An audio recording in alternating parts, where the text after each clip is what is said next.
Before returning to the college entrance exam, I became popular in the scientific community. Hey, fanfic family! So glad to see you here again to continue this incredible adventure. As always, kindly remember, this story is 100% fiction, so don't go looking for dimensional portals in your closet. All rights to this fantastic novel belong to the original author. We're just your humble narrators of epic tales. Are you enjoying the fanfic? Show it by subscribing to our YouTube channel and dropping us a like. And if you're impatient for more exclusive content, our Patreon is your happy place. Chapter 51 Turmoil. 50,000 yuan. 50,000 yuan in 2009 was still a lot of money. If the previous 5,000 yuan only made students envious and teachers sigh with admiration, then this time, it truly was the envy of the entire school. These high school teachers were sighing with envy, even though their annual salaries probably didn't even amount to that much. Meanwhile, this child, still in school, was already being lavished with rewards from the Education Bureau and the school. His academic performance was truly remarkable. Most importantly, many couldn't even dream of getting into the top two prestigious universities, Huqing University and Peking University, while this child was vying for admission from both schools. News spread quickly in small towns, and the scene of Wu Jinggai and Jin Yu answering the phone had already spread. It was rumored that to secure Wu Tong's admission, both schools offered a starting scholarship of 100,000 yuan, plus a monthly stipend. With Luo's admission, the scholarship to Peking University would likely have doubled. Add to that the stipends for several years of university, and the total would have been at least several 100,000 yuan. Not only did this child go to school for free, but he also earned back 10 years of his parents' wages, creating a fortune. Compared to this child, their children were nothing. For a long time, this lavish reward was the hottest topic in the small county, and word of it spread ever wider. Newspapers and media outlets sought interviews with Wu Tong, businesses sought advertising with her, and children arrived seeking tutoring from her. All of them were either relatives or colleagues of Wu Jingzhong and Jin Yu. While the media and businesses could refuse outright, the acquaintances were unavoidable. Chinese custom prioritizes personal connections. Even the slightest indifference could lead to gossip that would bury Wu Jingzhong and Jin Yu, rendering them powerless in the county. Just as people fear fame, pigs fear weight, and as the news spread, both the Wu and Jin families became increasingly disturbed. Wu Tong couldn't concentrate on her studies at home, and even at the Jin families, she was surrounded by enthusiastic onlookers. She could only stay at school as much as possible, even though her classmates were better off. Wu Jingzhong printed out a stack of her tutoring notes for Jin Xin, asking for guidance, and he kept them at home. He was generous and gave everything he deserved. Even with limited resources in his own research, Wu Tong couldn't afford to provide one-on-one tutoring. While some rational people might understand this, others who only care about themselves are simply exhausted. Especially when old lady Wu, with her eldest grandson, who was repeating a grade, moved into the Wu family home. She told Wu Tong to prioritize other things and help her grandson improve his grades so he could attend a prestigious university like Wu Tong. Our Wu Junayang is the only child in the Wu family, second son. Who knows, you might end up breaking a tile and Junayang having to wear mourning clothes. You're so heartless and neglect your family. You must take good care of Junayang, old lady Wu demanded, as if it were a matter of course. If Wu Tong weren't a girl, the eldest son would have said there was no way to replace her, and it would have been best for Wu Tong to give up her spot at Peking University to Junayang. Junayang is very smart. But he just had a fever last year and couldn't perform well. I heard that the girl won a lot of prize money this time, said to be tens of thousands. How much can a girl use? It's better to use it to hire a few good teachers for Junayang to tutor her. I'm a little worried about letting her tutor the little girl, so he is using Tong and still looking down on her? He arranges Tong's money in a clear manner, sucking her blood out of her bones. Hearing this, Jin Yu almost laughed out loud. How could there be a person like old lady Wu? If there was anything she was dissatisfied with her husband, it would have to be his suffocating family. The Wu family lived in the village below, and there were 3 brothers and sisters. Wu Jingzhong was the second child, with an older brother and a younger sister. Old lady Wu favored her eldest son and grandson and loved her younger daughter. They had many conflicts back then, and their relationship had faded. Now Wu Jingzhong was the one who took care of everything. During the holidays, Jin Yu didn't stop Wu Jingzhong from sending the proper filial gifts, But Jinyu and Wu Tong rarely visited the Wu family, and their relationship with them grew distant. After their falling out, Jinyu had barely visited the Wu family for years. She was employed and capable, and her family was supportive, so her family wouldn't dare go too far. Only a fool would go to the Wu family and suffer abuse out of filial piety. Fortunately, her lover, Wu Jingzhong, had been neglected by his parents, had fought his way out of the countryside, had received higher education, and possessed a personality and character quite different from those of his family. He was able to handle things clearly, and his relationship with them was moderate, sparing her the torment of her family. Otherwise, their relationship, however good, would not have survived. Mom, here are Tong's lecture notes. If Junayang wants to learn, let him take a copy. It's a token of my gratitude as an uncle and a cousin. If you have any other requests, I'm sorry I can't do it. I'll take you and Junayang out for dinner and catch the bus home early. Wu Jingzhong has always been clear about his position. His parents and siblings are not closely related, and he has a wife and daughter. He owes them no less filial respect, but don't expect him to be manipulated by them. He should be filial to his parents as well as his siblings. When he had worked so hard to get into university, his parents wanted him to go in his place, completely severing his hopes for a close relationship with his parents. Wu Jingzhong didn't bother to say more, and he didn't want to upset his wife with this unpleasant thing. When Tong returned, it would be even more disturbing. He simply sent the two grandchildren away. He would bear the brunt of the family's mess. If you two elders just live in peace and quiet, I will pay my filial respects to you. If you don't want to live a good life and insist on making trouble, then don't blame me for getting angry. I will let the court decide how much I will pay as filial respects. You can see whether the court awards more or I give more based on my conscience. Before saying goodbye, Wu Jingzhong gave Mrs. Wu a word. With this, his family will finally be in peace for a long time.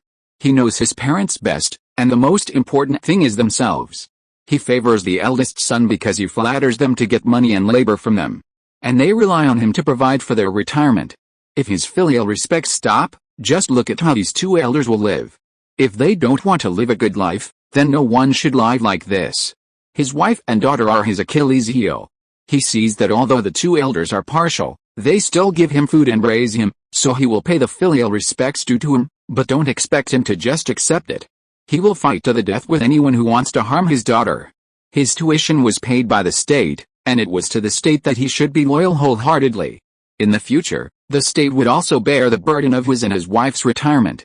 Not to mention that they had a good child like Tong. Even if they didn't, their work unit would take care of their funeral affairs, so there was no need for their family to worry about them. They didn't care about the so-called mourning clothes and the breaking of tiles to send off the dead. Don't let Tong go back with me to pay New Year's greetings this year.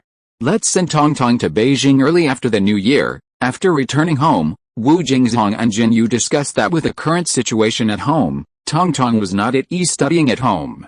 During the video communication for the contract, they realized that Tong's learning was too advanced, and the county town had already limited Tong's progress. Chapter 52 No Regrets. Although he was reluctant to part with Tong, for the sake of the child, he decided to send the child away from this noisy environment first. People always forget things. After a while, when Tong is done with his work and comes back, things will have changed and what should have faded will have faded. If it weren't for the fact that the new year is coming soon, Wu Jingzhong almost wanted to send Wu Tong away right away from the troubles. As parents, we always want to provide our children with a safe environment we can and to open our wings to protect them. The monthly exams in school, the final exams at the end of the semester, and the tests and quizzes one after another, Wu Tong's scores were equivalent to full marks time and time again, which had become commonplace for the students of Xinchang No. 1 High School. They no longer looked at the first place, but started from the second place. With that God there, the first place in the senior year group of Xinchang No. 1 High School was a sure thing. They could proudly say that they were not uncommon to see full marks. On the sixth day after returning home, Wu Tong received a batch of textbooks from Professor Li. These covered various aspects of university mathematics textbooks that Wu Tong hadn't been able to borrow, and even included more in-depth materials. These were essentially internal materials from Peking University, unavailable for purchase outside. Clearly, Peking University recognized and supported Wu Tong's academic approach. No school, no teacher, dislikes a student who loves learning. No matter how talented a person is, if they don't study hard, they're like Zhang Yuang, the son of a poor student. The textbooks they received greatly filled Wu Tong's current shortage of resources. As she studied them, she also enriched and filled in the gaps in her university mathematics knowledge base. Wu Tong's thirst for knowledge was greatly satisfied. She no longer wasted time on reviewing for her senior year. When the teacher assigned homework, it was usually assigned to everyone except Wu Tong, not her. Since her child had already been recommended for admission to Peking University and had received an invitation to attend after the Lunar New Year to study ahead of time, they didn't want to waste her time on deepening her knowledge. After all, high school only covers this much material. For Wu Tong, who has mastered it, no matter what exam, no matter how, she's invincible. Besides monitoring Jinzin's progress and grades, and spending time with her family, Wu Tong devotes all her remaining time to poring over her new textbooks. As her knowledge base expands, Wu Tong's understanding of mathematics deepens, and she increasingly perceives the vastness of mathematics. She might spend her entire life exploring the fundamental truths, yet she remains dedicated to this tireless pursuit, studying and exploring its mysteries, never regretting it. This intense and immersive state of mind has spurred the entire senior year science class to an unprecedentedly high level of learning, and it's gradually spreading throughout the entire senior year. Even the genius has been admitted to Peking University, and his dedication remains unwavering. How can they afford to slack off? From teachers to school leaders, everyone is incredibly pleased with this virtuous cycle. This year's senior year has great promise. With final exams over and the new year just around the corner, high school freshmen and sophomores have begun enjoying their winter break. However, this doesn't particularly concern the hard-pressed seniors, who have to study until the 28th day of the lunar year, after which school will resume around the 5th day of the Lunar New Year. Aside from the Lunar New Year holiday, the rest of the break is filled with remedial classes. Even those few days are filled with piles of practice papers and booklets for each subject, leaving little time for leisure. This is perfectly normal in today's educational landscape. The repetitive practice of questions, the repetitive review process, the constant digging for gaps in knowledge, has led to countless online attacks on Chinese education. However, Wu Tong believes that this traditional educational tradition demonstrates that the country has not abandoned any ordinary person. For ordinary people to achieve a higher level, diligent study is the inevitable path. There are no shortcuts to success. Wu Tong doesn't have to follow remedial classes, and even has complete freedom to attend classes on her own terms. However, to fully dedicate herself to her studies, Wu Tong insisted on attending her regular senior year classes and supplementary lessons.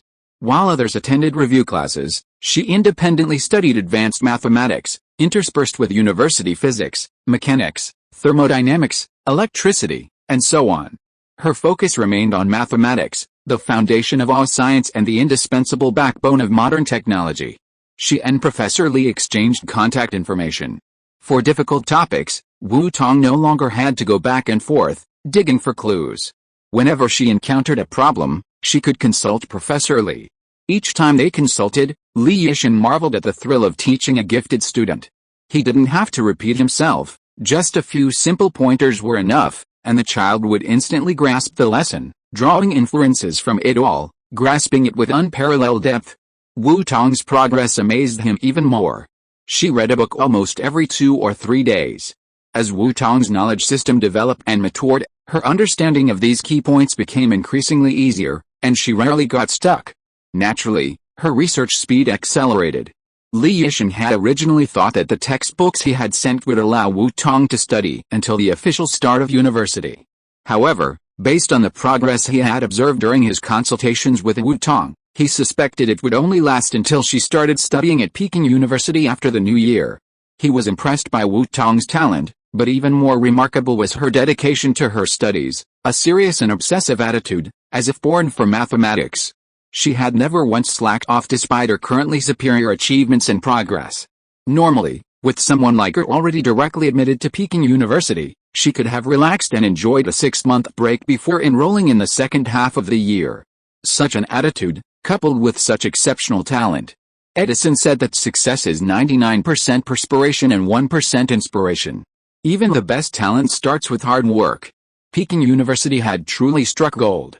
He was increasingly looking forward to Wu Tong's arrival after the new year, wondering how much excitement he would bring to Jingda. New Year's Eve arrived as expected, amidst the anticipation of the family of three. This year's New Year's Eve dinner was prepared by Wu Jingga as the chef, with Jinyu as the assistant, and they prepared a table carefully, wanting Wu Tong to taste all the dishes he liked. In a few days, the child would be going on a long trip, and it was unknown how long it would take for him to return. He might be gone for several months. They had never been separated from their child for so long, and even though they were constantly working on it in their hearts, they still couldn't bear to let him go. The two cherished the time they spent with their child more and more.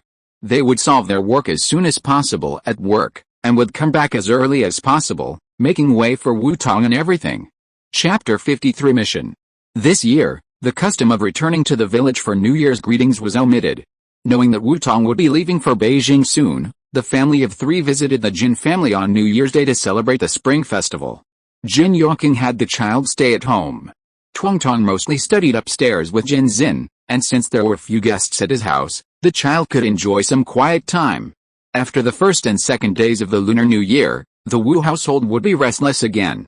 After all, the place where his daughter lived was a bit small, and the constant comings and goings would inevitably disturb Tong.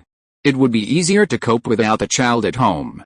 Wu Jingzhong would book a ticket to take Wu Tong to Beijing on the 6th day of the Lunar New Year, settle her in, and then rush back to work overnight. If he ran out of time, he would take a day off from work. Because of Wu Tong's excellent grades, and knowing that he would be sending his child to Beijing for studies after the Lunar New Year, the bureau leaders specifically asked him to take good care of Wu Tong. It had been so long since a small county like Xinjiang had produced such an outstanding child, the child of a member of their bureau. The bureau leaders felt proud to speak louder and clearer. However, Wu Tong didn't want to burden her father with such hardships, so she argued for a solo trip to Beijing. "You'll definitely take me to the bus here. It's a direct bus, and I won't be getting off. I asked Teacher Li about the direct bus to the university, and he said he'd pick me up." "Dad, you don't have to go back and forth." Teacher Li specifically asked her about her departure time after the new year, and specifically requested that she let him know once she'd booked the ticket so he could pick her up. Such thoughtfulness and responsibility were truly appreciated and irresistible. As Wu Tong and Professor Li Yishan became more familiar with each other through more frequent contact, she stopped using the formal title of professor and addressed him directly as teacher. It was almost certain that, if Teacher Li didn't mind, he would be one of her advisors upon admission.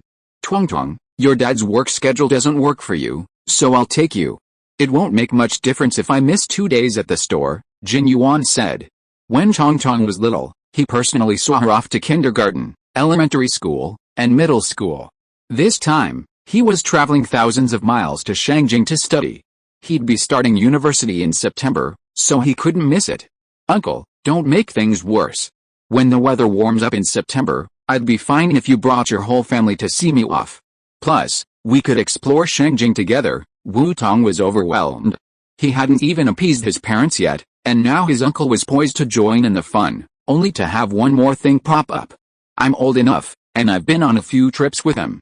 I know the necessary precautions and can handle things independently. Just let me go." Let's listen to Tong. In the end, Jin Yongqing made the final decision, approving Wu Tong's decision. The child was so outstanding, honestly, they never imagined they could raise such a brilliant child. Tong's excellence stemmed from her own hard work, not their exceptional upbringing. The child might have to go far in the future, and they would gradually grow older. Rather than worry about leaving her with someone else, he preferred to be resolute now and cultivate Tong's independence. At least within China, the safety and security were still relatively good. They could even ask the train police to help watch over their children on the journey north. They hadn't previously thought their child would go abroad, but if nothing unexpected happened, Tong would be competing abroad this summer. Even with a coach, Tong needed to be able to take care of herself, just in case. The deeper the love, the more it will be thought about. At noon on the 6th day of the Lunar New Year, after an early lunch, Jin Yuan drove Wu Tong to the nearby Yingzhou airport with Wu Jingzhong. They booked a flight to Beijing at 2:30 p.m. Wu Tong slapped her head, realizing she'd forgotten the nearest airport was right here. She had originally planned to take the train. There were many direct trains to Beijing, so she could buy a sleeper berth on the 6:30 a.m. train, which would take about 10 hours and arrive around 5 p.m. Trains were a relatively convenient way to travel these days. High-speed rail was only available in the most prosperous cities.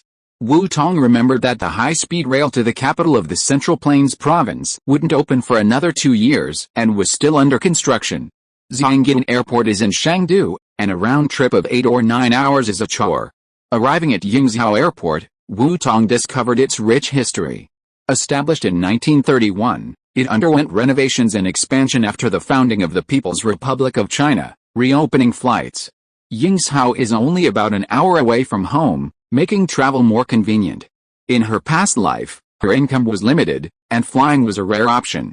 Now that she's doing well academically and has achieved some modest success, she still lacks the life experience of her father and uncle, who possess far more experience. Wu Tong's luggage, aside from the books she took with her, was carefully selected by her family, who packed 2 large suitcases. They limited the number of suitcases to 2, specifically to prevent Wu Tong from overloading. The suitcases were specially selected, with 4-wheeled, universal wheels, so they could be wheeled and carried lightly. If it weren't for the fact that winters in Beijing were even colder than back home, Jinyu and Su Mifeng would have considered packing fewer clothes. Winter clothes take up too much space. It's cold, so dress warmly. Be sure to eat on time, and don't get so caught up in studying that you forget the time. Don't be afraid to spend money on anything you want to eat, buy it on campus. If you can't find it, call us and we'll mail it to you. They could even send it by train. Before leaving, Jinyu and Su Mifeng repeatedly reminded them. 1,000 days at home is better than a day away. Their child had never lived away from home for an extended period, so how could they be at ease? Dad, Uncle, I'm going into the terminal. Be safe on your way home.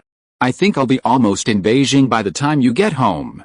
I'll report back to you after I land. Upon arriving at the airport, brothers Wu Jingzhong and Jin Yuan took Wu Tong through the check-in process and exchanged their boarding passes. Neither of them had much experience flying, but they had experience on business trips. With their understanding and research, the brothers managed to complete the formalities smoothly. As boarding time approached, Wu Tong hugged her father and uncle. I'll be home as soon as possible. While studying was inevitable on her path to further research, she could go home often. She would earn her scholarship so that her expenses wouldn't keep pace with her income. There will be an auto show in Beijing next month, and your uncle will go to Beijing to see you. Jin Yuan touched Wu Tong's head, and was so emotional that tears were about to come out. How could it be so fast? The little baby who was still in his arms before has become a big girl who is taller than his shoulders, and it is time for her to grow wings and fly out of the house to study. Okay, Uncle, I'll wait for your uncle to take me to eat delicious food. It is the happiness of her family that she can be of use to them. Wu Tong smiled and gave her uncle a task. Sure enough, Jin Yuan immediately became very excited. Okay, no problem, you wait for your uncle to go to Beijing to invite you. Chapter 54, Not Failed. After a 2-hour flight, Wu Tong arrived safely at Beijing Capital International Airport at 4:30 p.m. After sending a message home that she had landed safely, she exited Terminal 3 and was met by Professor Li, who was waiting. Teacher Li, Wu Tong smiled and waved, pushing her suitcase forward. Happy New Year. Please pick me up during the Lunar New Year. Happy New Year. We finally meet again, Wu Tong. Li Yishan smiled brightly, stepping forward and taking the suitcase from Wu Tong.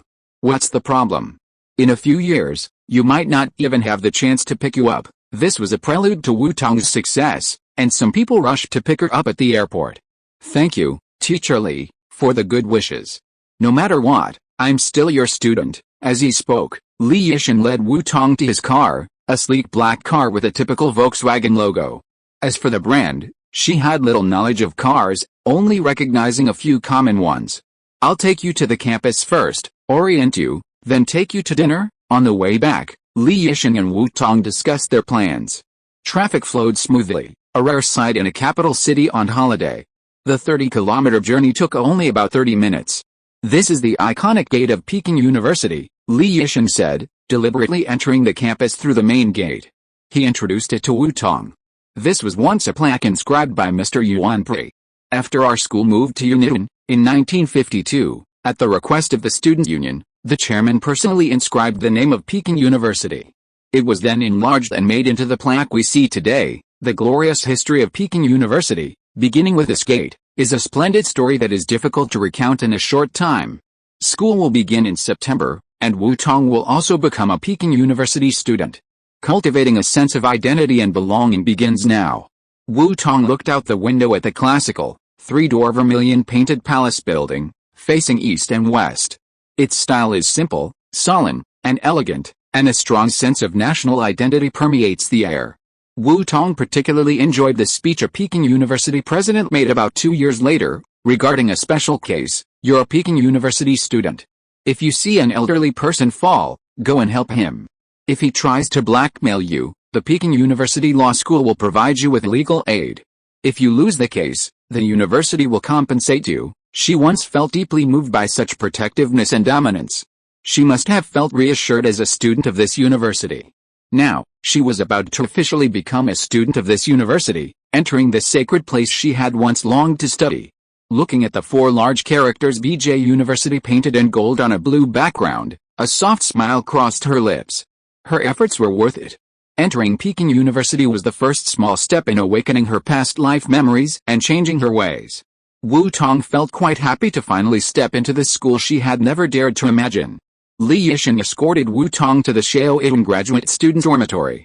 "This is the Xiao Yun doctoral dormitory that Professor Zhou applied for you." The university term didn't start that early, but Wu Tong had communicated with the school in advance, and the school had already arranged housing for Wu Tong before the holiday.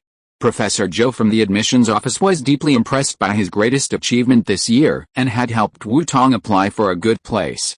The doctoral dormitory is arguably the best student dormitory at Peking University. This area is home to single rooms for outstanding direct doctoral students. The rooms are not large, but they have private bathrooms and convenient living facilities. The communal kitchen also has some basic appliances such as refrigerators and microwaves. Dormitories here are not easy for ordinary graduate students to apply for. "Thank you for your trouble, teachers." Wu Tong was very grateful. Without her knowing, the teachers silently worried so much about her. What a trouble.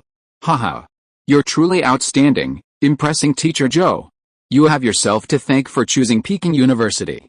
As Peking University graduates, we, who were there before you, must let you fully experience its humanistic spirit." Concerned that Wu Tong might feel any psychological burden, Li Yixin explained with a smile, "Otherwise, Teacher Zhou wouldn't have the chance to worry about you, while the duck is cooked and can't escape." Genuinely identifying with Peking University and reluctantly accepting it are two completely different outcomes, a fact that university teachers understand all too well.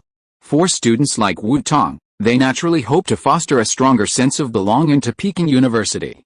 In the dormitory, a single bed sat in the back, with a bookshelf and desk nearby. The bedding and linens were standard. Wu Tong took a quick look and found all the necessary resting conditions satisfactory. She didn't see anything she needed to buy. After acquainting herself with the room and helping Wu Tong stow her luggage, Li Yixin then led Wu Tong to dinner. They didn't go anywhere else, just to the Xiao Yun canteen, so she could get to know where he usually ate. Kyoto University hasn't officially opened yet, so most faculty and students are on vacation. However, to accommodate students who stay on campus, most campus cafeterias are closed or on shifts during the Spring Festival. Now, they're basically all open, providing meals for the remaining faculty and students. There's plenty to choose from, so don't worry about food. "Let's go to Xiao Yun restaurant now. It's a great option for a quick bite and it's closest to the dormitories. Kyoto University's cafeteria is quite reliable. The food isn't exceptional, but for a school cafeteria, it's pretty good." Xiao Yun restaurant, in particular, is where many graduates gather for meals and thank-you banquets, and the food is truly delicious. After dinner, Wu Tong took out 2 boxes of tea he'd prepared at home and handed them over with a smile. "Teacher Li, this is Shenzhou Maojian tea, a specialty of our province. It's produced not far from my home, in Shenzhou City, right next door. My uncle went to the production site specifically to get it. Let me give it to you. Try it and see how it compares to the tea from Shangjing." Shenzhou Maojian is quite famous in Central Plains Province. Most people in their area serve Maojian tea to entertain guests, though the quality varies depending on the family. Jinyun has many friends and some loyal customers to maintain, so every year during tea picking season he makes a special trip to the production site to buy a large quantity of premium Maojian. He's made a friend in the production site, whose family lives in Zion runs a tea plantation. Enjoy it later. I'll bring some back for you on my way home. My uncle goes to the production side every year, so his sources guarantee quality and authenticity.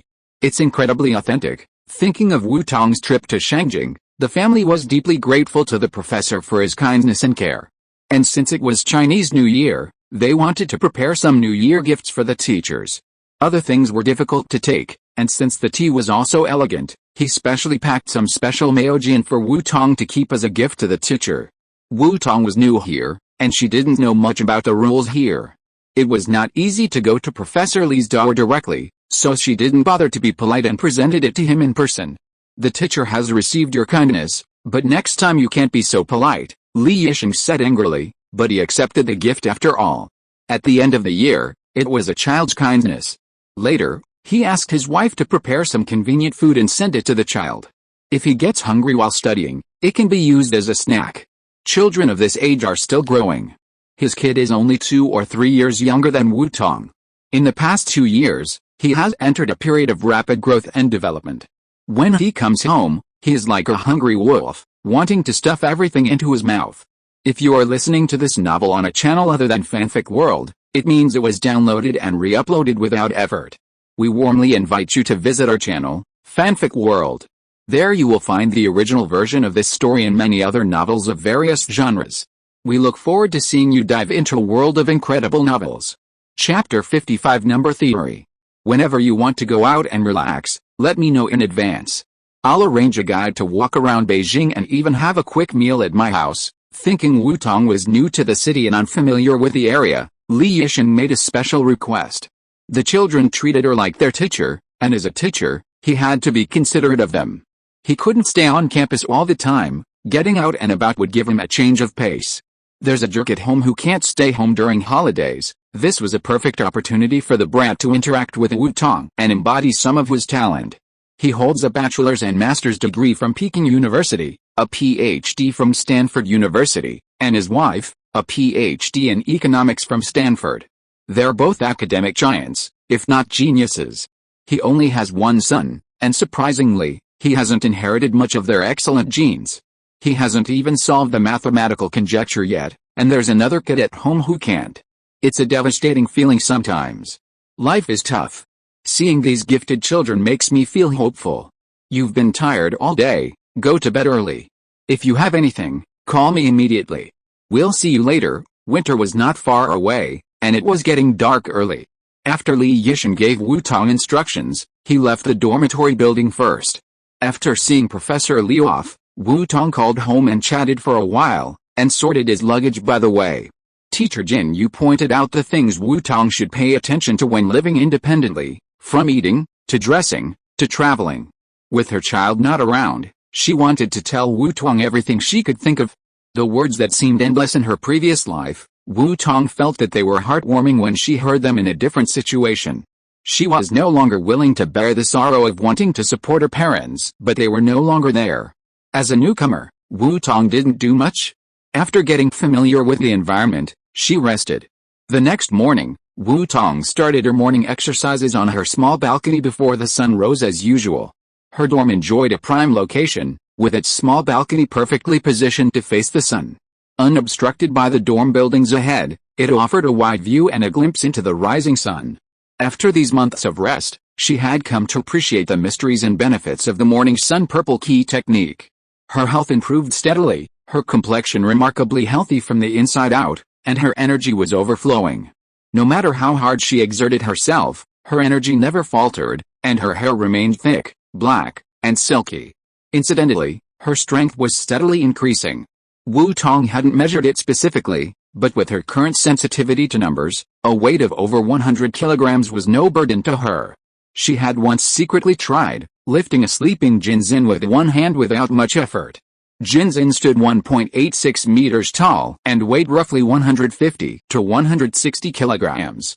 It was truly a remarkable discovery, a hidden skill extremely useful for self-preservation. At 6 o'clock, the sun had fully risen. Wu Tong washed and changed into her clothes for going out, then ventured to the cafeteria for breakfast.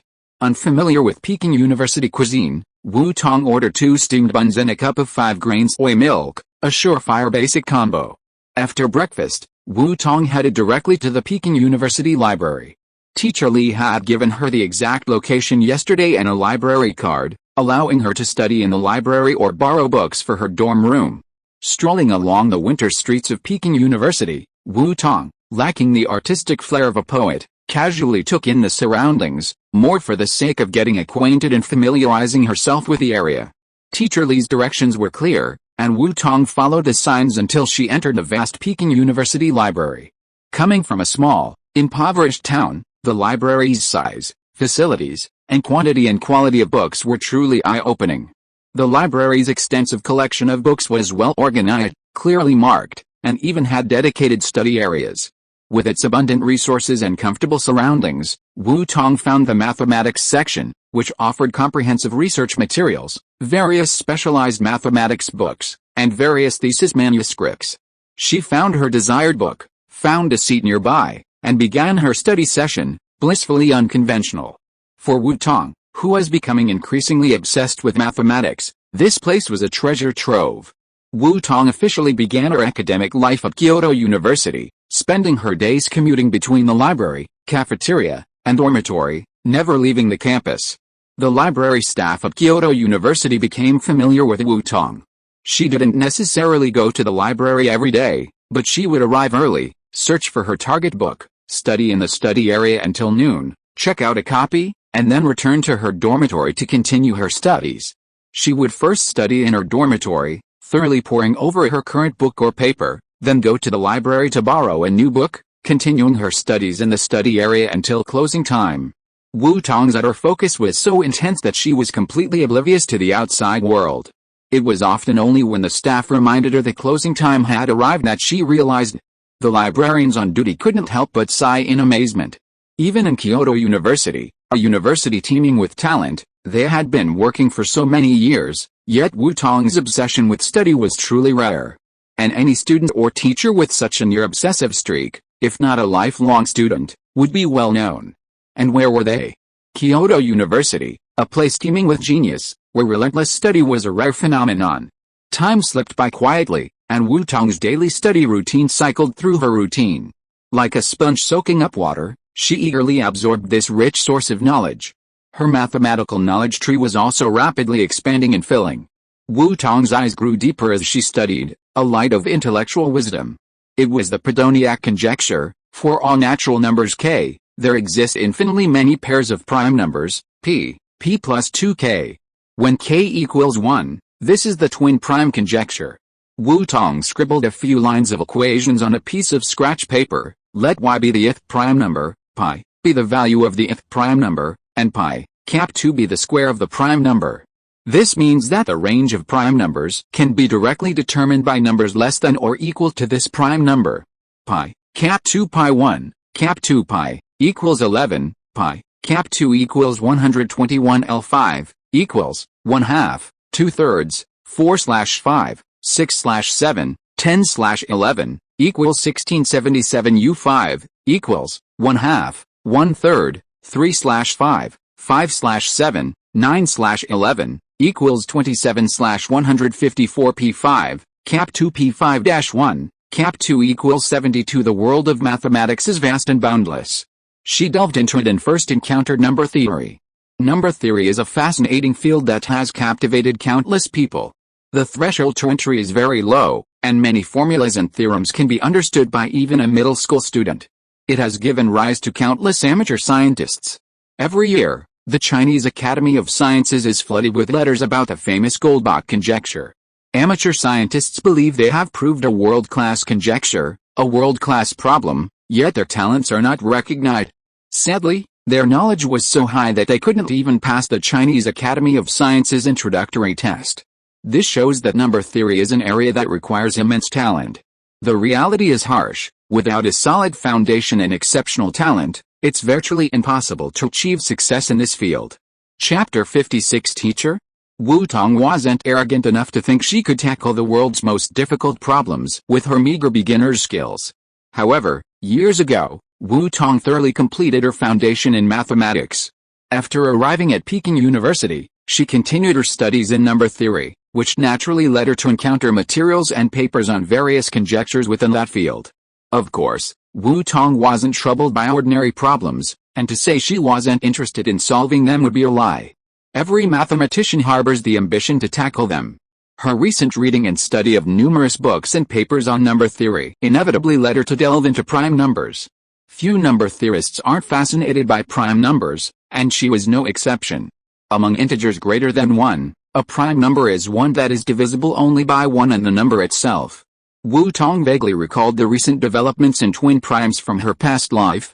It should have been 2013, when Professor Zhang Yiden, then a professor in the United States, proved the existence of infinitely many pairs of prime numbers whose difference is less than 70 million.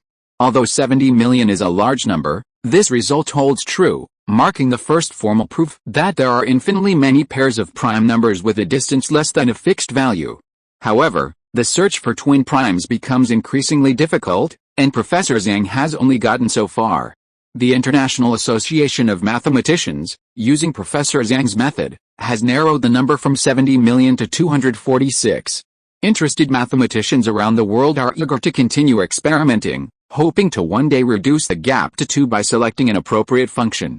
However, the challenge of getting from 246 to 2 remains a daunting task, vexing mathematicians worldwide. Even more regrettable, Professor Zhang still relied heavily on classical mathematical techniques, lacking significant innovation, which sparked some controversy at the time. Because it was a breakthrough by a Chinese mathematician, it made headlines across the country, and Wu Tong was somewhat impressed by it. If memory serves, Professor Zhang used his modified sieve method. Although Wu Tong hadn't yet found a solution to the twin prime conjecture, her instinctive deductions from the Enlightenment still gave her an intuitive sense that relying solely on the sieve method wouldn't work.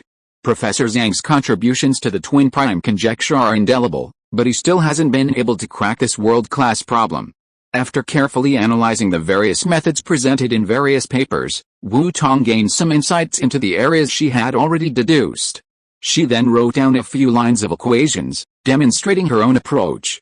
She tried to push the deduction further, but her ideas were too scattered and difficult to connect. She needed further research.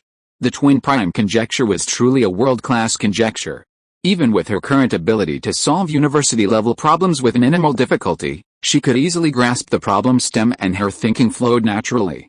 However, facing this difficult problem, she still felt a deep sense of her lack of knowledge and a bleak future.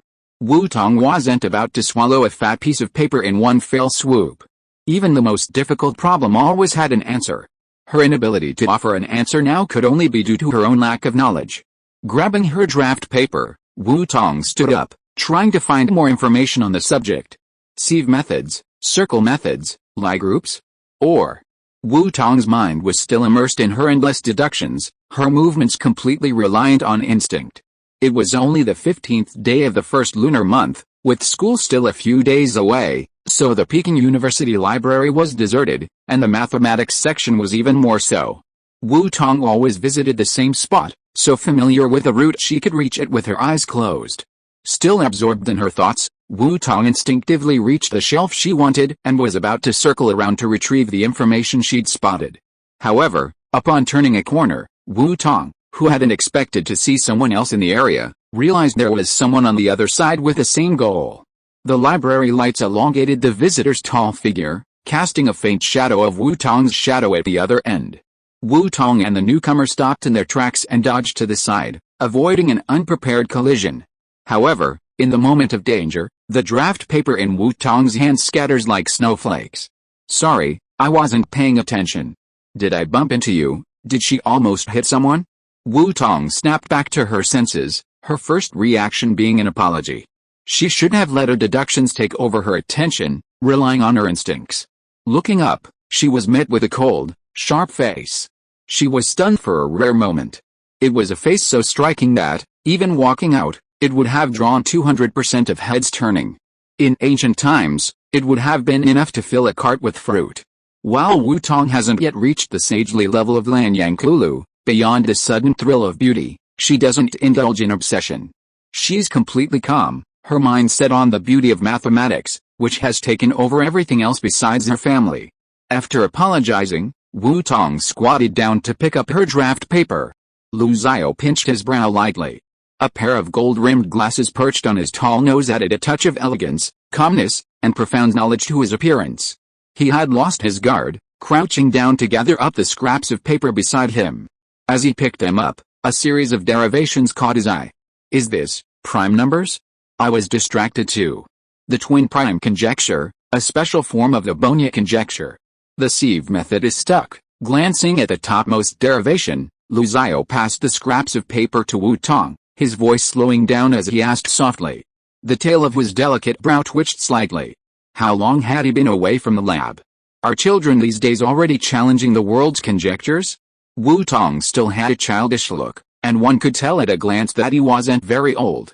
Which professor in the School of Mathematics was he? A family tradition of scholarship, a legacy to come. Yes, sir, Wu Tong, unsure of his identity, opted for the honorific sir. He was said to be a senior at the graduate level, but intuitively, the person across from him didn't have the air of a student. He was said to be a professor at Kyoto University, but his age seemed a little too young. However, youth isn't the only criterion for defining a person's ability. One could tell at a glance from a few messy derivations that a research direction was very strong. She must have the best mathematical skills of anyone she had ever met. Lu Xiao pondered for a moment, gently pushing his glasses up on his nose. Perhaps there's a way beyond the sieve method. Hilbert's method of topology, which proved the infinity of prime numbers, could be used. Perhaps you could try that approach. Lu Xiao reached up, took a book from the top shelf, and handed it to Wu Tong. This is Zellberg's supplementary research on sieve theory using topology. I hope it'll be of some inspiration to you. Topology? Properties of geometric figures or spaces that remain unchanged after continuous changes in shape? In an instant, the distance between the library's lamps, the bookshelves, and the person across from them seemed to form a golden triangle ratio in the spatial composition. From that perspective, pure geometric images swirled in Wu Tong's mind, and the soft light of the Enlightenment steel spread out. Ripples of thought rippled through Wu Tong's mind, as if a white dove of inspiration had taken flight. She seemed to have grasped a thread that could connect a broken chain into a beautiful pearl necklace. Thank you, teacher, Wu Tong thanked him, borrowing the book. She was certain that this level of knowledge was simply not something an average student could possess. The simple guidance lifted the fog that had just shrouded her eyes, revealing a glimmer of light. Even if she guessed wrong, it didn't matter. A wise man could be her teacher, and the fact that he could give her guidance was enough to prove that his knowledge was superior to hers. A wise man could be her teacher, and the title of teacher was well deserved. Chapter 57, Free Class. Teacher? Lu Xiao nodded gently. Okay, Professor Emeritus is also worthy of that title. Anxious for a spark of inspiration, Wu Tong quickly returned to her previous seat and began studying Professor Zellberg's 1995 paper published in the Annals of Mathematics. This was the tool Zellberg had intended for the world to solve the Goldbach conjecture. At that moment, it became Wu Tong's weapon to strike at the twin prime conjecture. Sparks of thought collided, and inspiration blossomed within her mind. Wu Tong pulled the draft paper under her hand, her inspiration crystallizing into a mathematically beautiful formula. Everything outside of her faded away. Soon, the filled draft paper was moved to a corner of the desk, out of the way. Wu Tong continued her deductions without stopping. Lu Xiao glanced at Wu Tong, who had completely absorbed her research, a smile spreading across his eyes. What a wonderful child, isn't she? He was tempted by such a promising prospect. If she agreed, taking her as a student would be a boon. This burst of inspiration allowed Wu Tong to take a solid step forward in her research on the twin prime conjecture. While she still had to completely solve the problem, she had already vaguely grasped the direction leading to the right path. She only needed to slowly deduct, step by step, to build the bridge to a solution. On the 20th day of the first lunar month, Peking University students who had returned home for the Lunar New Year holiday flocked back home like swallows, and the Peking University campus began to bustle. Whether enjoying the quiet or the bustling atmosphere, Wu Tong asked Professor Li for her class schedule and maintained her pace, continuing her studies and research, occasionally attending classes that interested her. On the morning of March 14th, the first selection training camp for the 2010 Chinese Mathematics National Training Team began at Peking University, gathering talented mathematicians from various provinces and cities. Participating were the top 30 students from the CMO competition, as well as elite students selected from other mathematics competitions. The total number of 60 team members would compete over the next 15 days for the 15 spots in the final round. 45 students would be eliminated in the first round of the selection. In addition to the 60 actual training team members, there are also 34 auditors. These auditors range from talented junior high school students selected through competitions to outstanding first and second year high school students who won second place or higher in this year's CMO competition. The training camp is divided into 3 classes, with 6 lectures and 4 rounds of exams. Each class is assigned a homeroom teacher, ensuring a fully closed-door management system. Li Yishan, who, precisely because of Wu Tong, didn't shy away from the university's invitation, was appointed as the team leader. He is partnered with one of his colleagues and 4 faculty members from other universities. Accommodation and meals are arranged, and the final list of students who will advance to the next round of training will be announced at the closing ceremony based on their overall scores. Professor Li and another professor from Kyoto University, Cheng, are in charge of Wu Tong's class. This class consists primarily of CMO graduates. Considering that Wu Tong had already been living and studying at Kyoto University for several days and would continue his studies and life after the selection training, Professor Li did not allow Wu Tong to relocate. He stated that Wu Tong's attendance was entirely up to him, as long as he took the selection exam on time and completed the process with his scores. The training camp's content wasn't of much value to Wu Tong, so there was no need to waste her time studying in depth. Based on what he knew of Wu Tong's progress, the so-called trials were nothing more than a drop in the bucket for her. She could easily handle the CMO exam, even the graduate-level questions.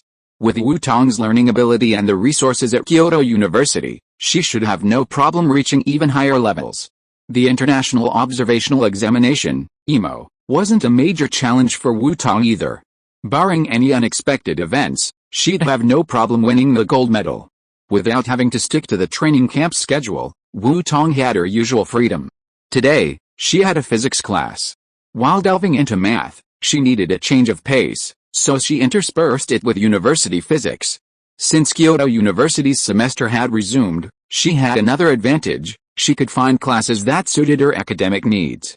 Kyoto University didn't discourage skepticism, so her schedule was flexible, allowing her to take almost any class she was interested in. Since she was skeptical, Wu Tong didn't sit at the front of the class, she usually sat at the back. Today, the lecturer on the stage was on the mechanics of materials. She'd seen the teacher introduce her. This was Professor Mu, a renowned figure in the Department of Physics at Peking University and even in the national physics community.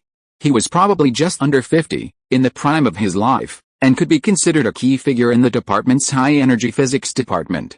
For him to teach a sophomore class on such fundamental subjects as materials mechanics was a complete overkill. Professor Mu's lecture style was typical of university professors, pacing like a machine gun, occasionally jumping through hoops to connect key points. After all, in the eyes of these experts, this material was fundamental, easily graspable. This meant only a handful of students could barely keep up, while the majority felt like they were on a train of motion sickness. Wu Tong had just finished studying theoretical mechanics, and many of the principles were familiar to her. However, when the principles of theoretical mechanics were applied in a mixed way, many concepts and fundamentals began to blur, requiring a strong understanding. Wu Tong possessed a knack for comprehension. She listened attentively, learning with keen interest, nodding her head with understanding from time to time. Her understanding intersected with the teacher's explanation. Guidance from a master teacher, what many people long for. Professor Mu Zhu sat at the podium, commanding a commanding view of the audience.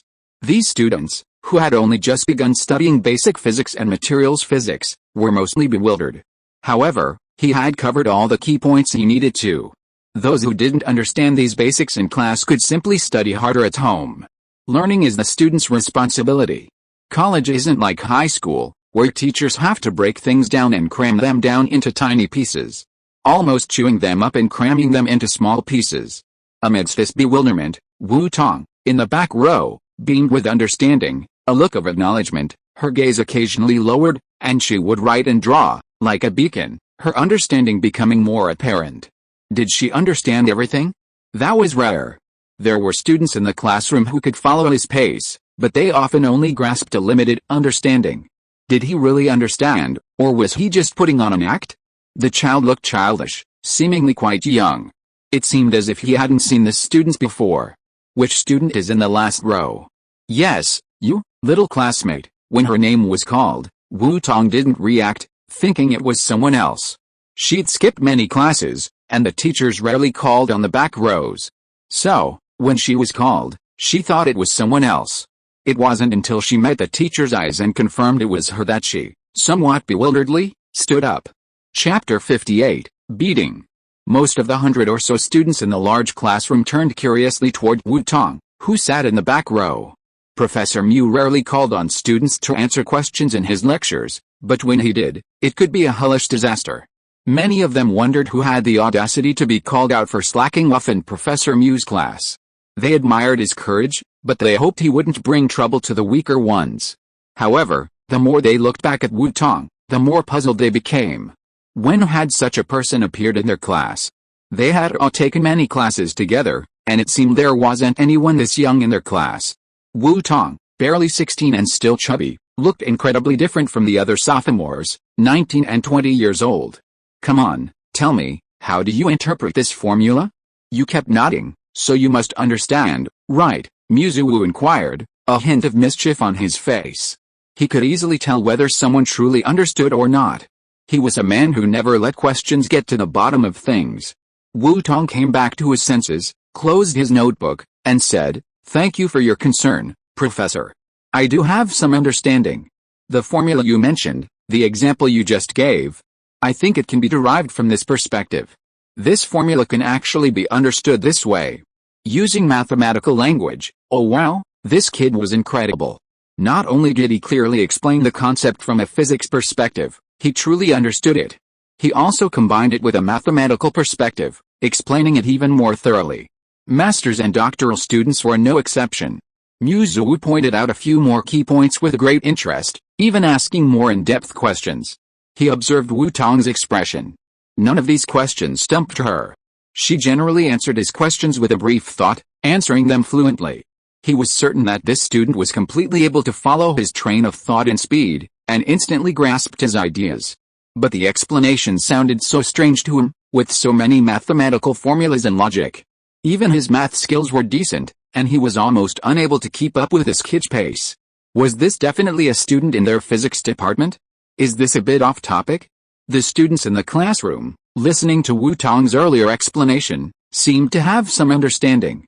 So that's how it works, that's how it should be understood. Thanks for the guidance, sir. But when Wu Tong jumped into mathematical language, even the top students who had barely been following the lecture were completely bewildered. As Wu Tong and Professor Wu exchanged words, they were completely lost, their faces filled with questions. Who are they? Where's this? Oh my god, please, sir, please be human and speak human language instead of divine language. That's a good answer, but physics problems should still be described in physical terms. Mathematics is just a tool to assist in the calculations. This last sentence would probably be the scorn of most physicists. Who's the rumor that only those who can't do math go to study physics? Which class are you in? The first question he asked was easy to answer with a basic understanding, but the second required a solid foundation. The third and fourth required exceptionally strong thinking skills and a deeper knowledge base to answer immediately. The fifth question wasn't even easy for his graduate students.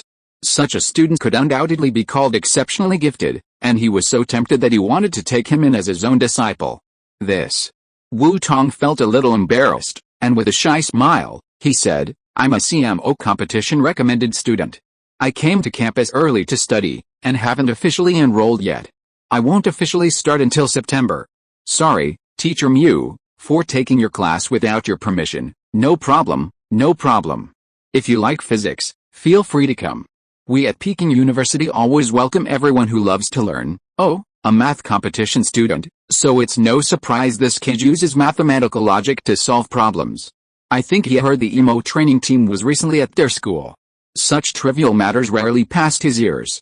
If he hadn't seen Wu Tong and thought of the math department's bragging, he wouldn't have remembered the overheard incident. Thinking of emo, he suddenly remembered something else. I seem to have heard the guy from the School of Mathematics bragging a while ago about finding another promising student. You're the one with a perfect score in the CMO exam this year, right? Their Peking University is being generous this year, with a nearly bit-like agreement with the other university on a $1 million scholarship. Yes, Professor Mu, I'm Wu Tong. Wu Tong nodded. Was she famous at Peking University? Of course she was. Even before she started, that was even better. Young student, physics is so profound, studying the laws of motion and the fundamental structure of matter. Why don't you join the physics department at the beginning of the semester? It would be fantastic to get this kid into their physics department before the math department even realized what was happening. Even before officially entering university, he's already at the level of a PhD candidate in mathematics, and his physics foundation is incredibly solid, easily outperforming the entire class of sophomores. It would be a waste of talent not to recruit such a talented student into their physics department. After all, as long as he gets into Peking University, the higher-ups don't care which department he's in. Their physics department is the university's flagship program, so it's a surefire way to win. Our physics department has ample funding, and the areas we can get started with are much more interesting than the School of Mathematics. Thank you, Professor Mu, for your kindness. I'll study with you again if I have the chance. Mathematics is the foundation of all sciences. I want to focus on mathematics first, then branch out into physics, taking one solid step at a time. Having goals is a good thing. Welcome to Peking University. If you have any questions, you can come to my office and ask me. Although he hadn't been able to lure Wu Tong into the physics department, at least Wu Tong was still here at Peking University. With this kid's talent, it would be a waste not to get a second degree. Who knows, maybe physics will become his main field of study. Researchers are incredibly patient, and taking a roundabout way to save the situation is a good strategy. Study hard. You've wasted a few extra years, and you're not even as good as a high school student. If you don't work harder, you'll end up having to go back to high school. Wu wasn't too angry when he failed to lure Wu Tong into the School of Physics. But he turned his attention to the real students in the audience. They were so much older than him, and none of them looked impressive. The students in the entire lecture hall fell silent. Many of them were proud of being admitted to Peking University.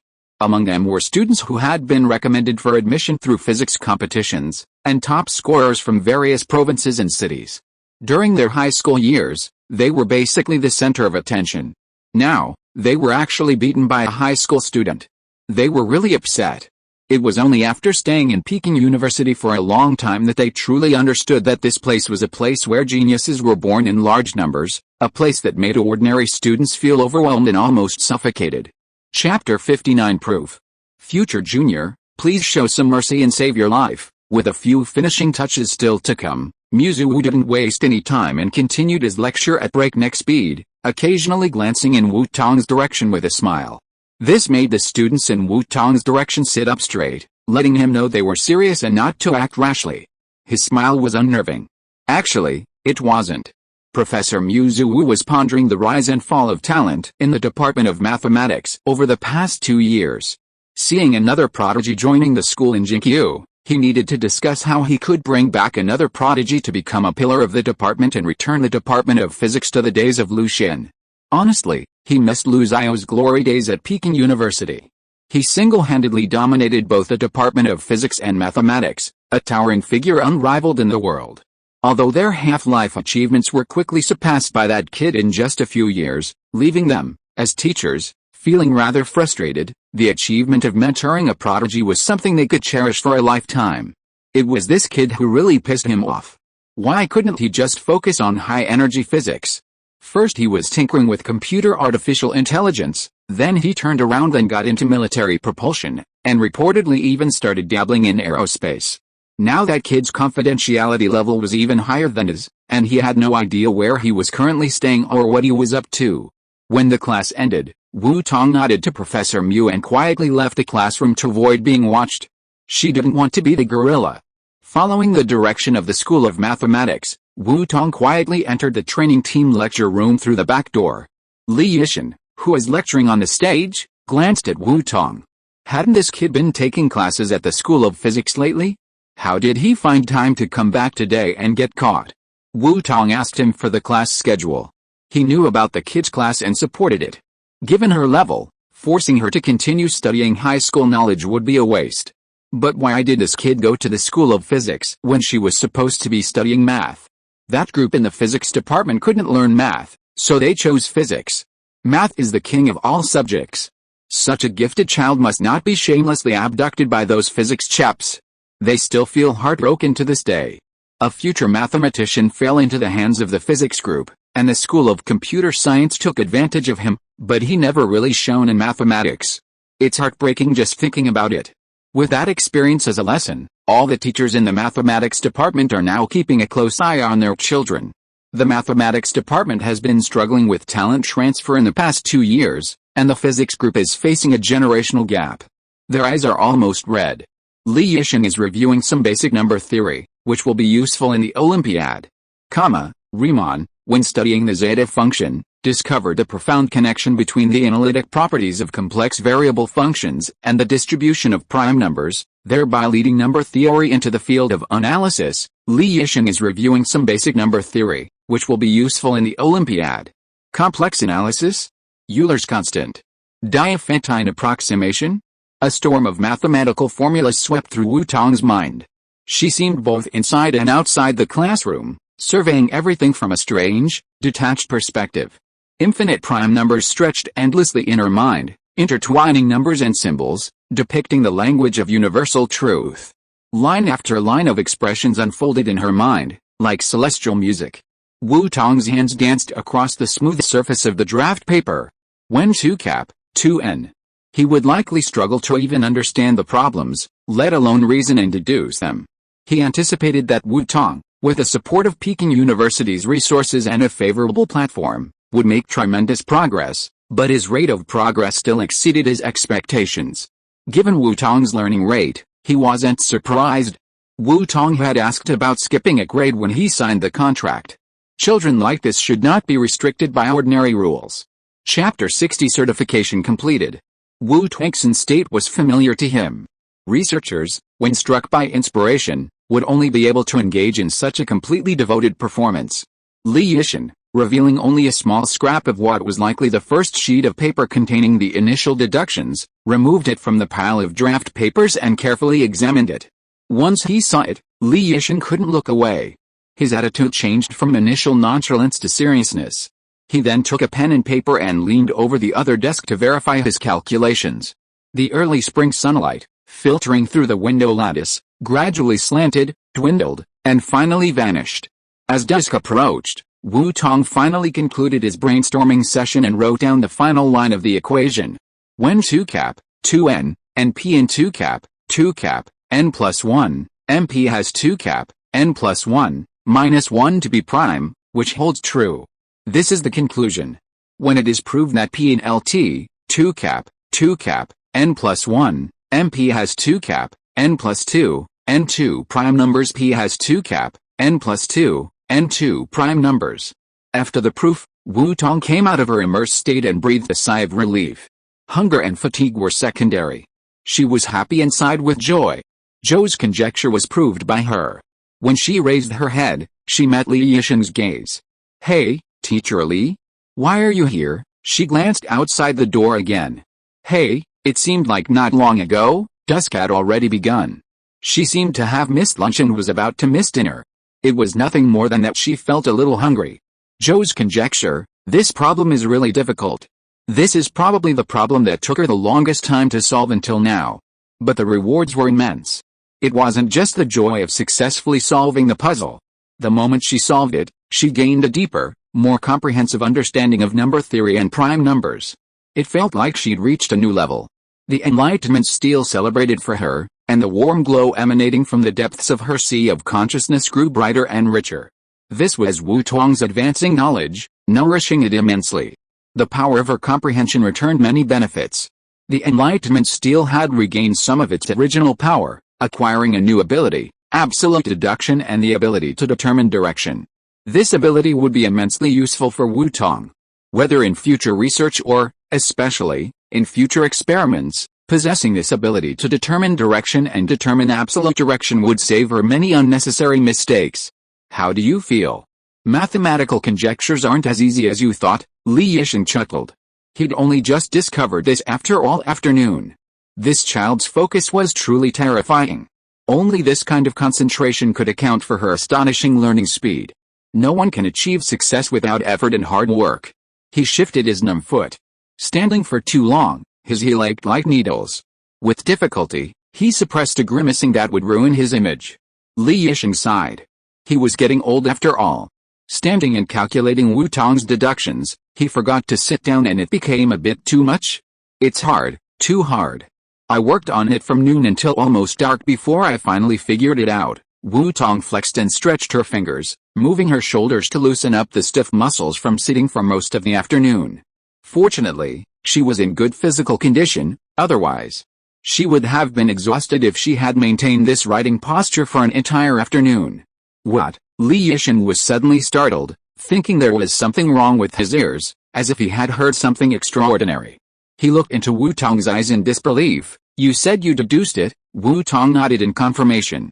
Wasn't it necessary to spend so much time deducing it? I also want to thank Professor Li for this class today. It inspired me, Wu Tong said with a smile. I've been curious about the twin prime conjecture lately, so I've been researching a lot on prime numbers. Listening to your lecture today, Professor Li, I suddenly had some ideas about Zhou's conjecture, so I tried to deduce it, and then... It's proven, Li Yisheng gasped, finishing Wu Tong's sentence. I'm sorry to have kept you waiting, Professor Li. It took you 6 or 7 hours. Seeing Li Yisheng's face nearly fainting, Wu Tong pinched her nose and said embarrassedly. I'm too slow, making Professor Li think her abilities have declined. Li Yisheng clutched his chest, feeling like he needed a quick-acting heart-saving pill. 7 hours? 7 hours?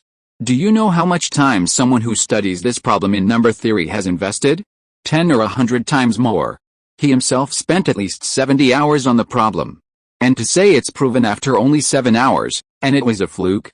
How could a teacher like him feel? Li Yisheng wasn't sure if Wu Tong had truly proved it. He only knew the deductions on the few sheets of paper he'd verified that afternoon were correct. The thought made Li Yisheng's heart race. No way was he really about to witness a miracle? This puzzle that had baffled the mathematical community for nearly 20 years had been proven by a 16-year-old girl? Li Yisheng didn't immediately deny it, nor did he confirm it. He knew Wu Tong's skill and character. She wouldn't just make up a bunch of random ideas. And the parts he'd verified were correct. But with such a world-class problem, no one could easily confirm it had been proven. Every year, countless amateur scientists claim to have proved the Goldbach and Riemann hypotheses. Whether or not a proof had actually been achieved required detailed verification.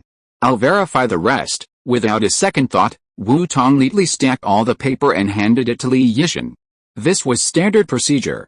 If she were to publish the paper, she was thinking of asking Li Yisheng to be her corresponding author or advisor. But before that, Li Yisheng didn't take it directly. Instead, he asked solemnly, Wu Tong, I need to confirm with you. Are you sure you want to teach me these proofs and verify them? There are always people in this world with ulterior motives, corrupt morals, and those who steal the work of others. If Wu Tong handed her research results to him directly like this, and he didn't resist the temptation and published it as his own, then all the credit for proving Zhou's conjecture would be his, and Wu Tong would have nothing to do with it. Academia is pure, but there are always bad people in academia. Wu Tong should still be cautious. After all, he is a university professor, while Wu Tong is just a 16-year-old high school student who hasn't even entered university yet. Public opinion will not favor her. You have to know that the honor of proving a world-class conjecture is not something you simple gold medal winners can compare to.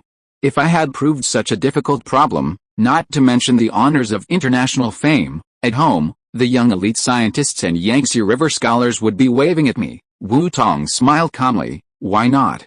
Teacher Li, I know what you are worried about. However, first of all, I trust your character. Secondly, if I can prove Zhou's conjecture, I can also prove other conjectures. This is just a problem that I have already solved. No one can steal my knowledge. She has this confidence and confidence. It's hers, and no one can steal it. Chapter 61 Free and Easy. She had just come up with a proof, a sudden inspiration. It wasn't a proof for its own sake. Once the proof was complete, everything afterward was incidental. You're ambitious, Li Yisheng praised him with a thumbs up. A young person should possess such confidence and vigor. Compared to Wu Tong's carefree demeanor, he seemed preoccupied. Li Yisheng swiftly accepted the remaining deductions from Wu Tong, pulled up a chair, and sat down to continue the verification on the spot. His students trusted him, so how could he not live up to their trust? Sharing a good story together was also his honor. From the previous verification, he could sense the sophistication of Wu Tong's proof, which was characterized by Wu Tong's usual rigorous, orderly, and logical style. For anyone who loves mathematics, watching Wu Tong's proof was a delight. The argument was extremely complex, but Li Yixin was no pushover. His academic level was considered among the best of his age. He might not be able to prove the conjecture, but he could certainly verify the results based on the deductions. As he verified page after page, his astonishment grew. Even when the proof appeared before him, he still couldn't find a single computational or logical error. The proof was nearly perfect. This meant that Wu Tong had a strong chance of solving the world's most difficult problem, the Zhou conjecture. This puzzle, which had baffled the mathematical community for nearly 20 years, was truly being definitively solved by a 16-year-old girl. His genius. Li Yixin was stunned, speechless for a long time, feeling that at his age, he had truly lived a fool's errand. Geniuses truly were the most unreasonable of beings. He had known this for a long time, but he still couldn't help but shudder. I haven't found any problems yet. Congratulations, Wu Tong, you have a good chance of proving the Zhou conjecture. Will you write a paper? Of course, although she hadn't written one, she knew the general format from reading so many papers. Then organize these deductions into paper. You go ahead and do it, as long as the deductions were sound, minor formatting flaws wouldn't matter, he would help with revisions later. Proofs are always about the subtle inferences, not the elaborate format. Without substance, even the most elegant format is useless. After we edit and translate it into full English, we'll submit it for publication. It'll be a major achievement, worthy of being published in an C-Zone I mathematics journal. He had only a handful of C-Zone I papers over the years, and they were few and far between. Especially in top journals, the number the Kyoto University can publish in a single year is quite limited. A core mathematics journal with a global impact factor in the top 5% is only worthy of publication for a work like yours. The mathematics community has 4 top journals: Annals of Mathematics, Inventions Mathematicae, Acta Mathematica, and Journal of the American Mathematical Society, and he might very well witness the birth of an C-Zone I paper, a result that would shock the entire mathematical community, and indeed the world. These top journals usually have a long review process. We'll get the submission done, and you can prepare. I'll arrange a math discussion for you, with the dean and some of the department's top experts participating. Then, I'll ask them to use their connections to expedite the review process. We'll publish in the Annals of Mathematics, a journal with a huge influence. Furthermore, the Annals of Mathematics is currently published by Princeton, a university with the world's top-ranked mathematics department. They have many world-renowned mathematicians, and Princeton has established diplomatic ties, making it easier for you to find people. If you don't have connections, they'll be invalidated. Wu Tong is their child, and they should cherish their own child. Such an important achievement can't be rejected without even a glance by those short-sighted review editors, just because of his age or other reasons. Having the department's experts verified again is a double insurance policy. After all, he's a minor in number theory, not his main research area. It's possible he was carried away by Wu Tong's logical thinking. Having more experts verify and confirm that everything is correct will help him and the department win some awards. Wu Tong has truly proved Zhou's conjecture.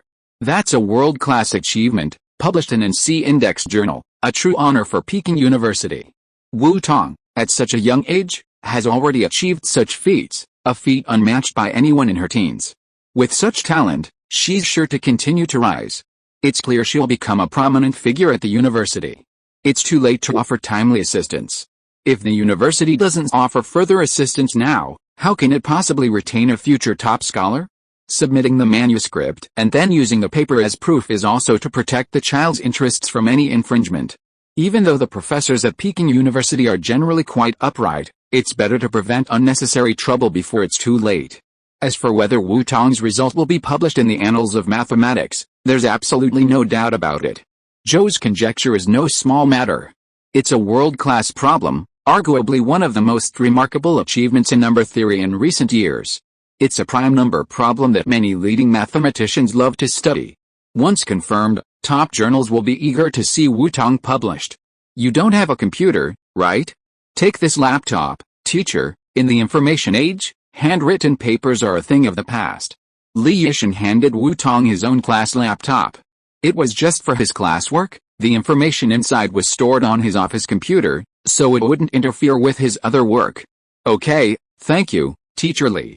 I'll sort it out over the next few days. Wu Tong thanked Li Yisheng for his concern.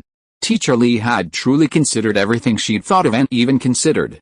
Her English was decent enough, and since most math papers are based on deductive formulas, translating them doesn't require a lot of technical terms, so it wouldn't be too difficult. She could handle it.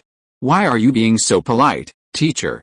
I'm witnessing the birth of a future top scholar. In other words, you can be considered a highly accomplished mathematician right now. After your paper is published, you'll become an internationally renowned scholar.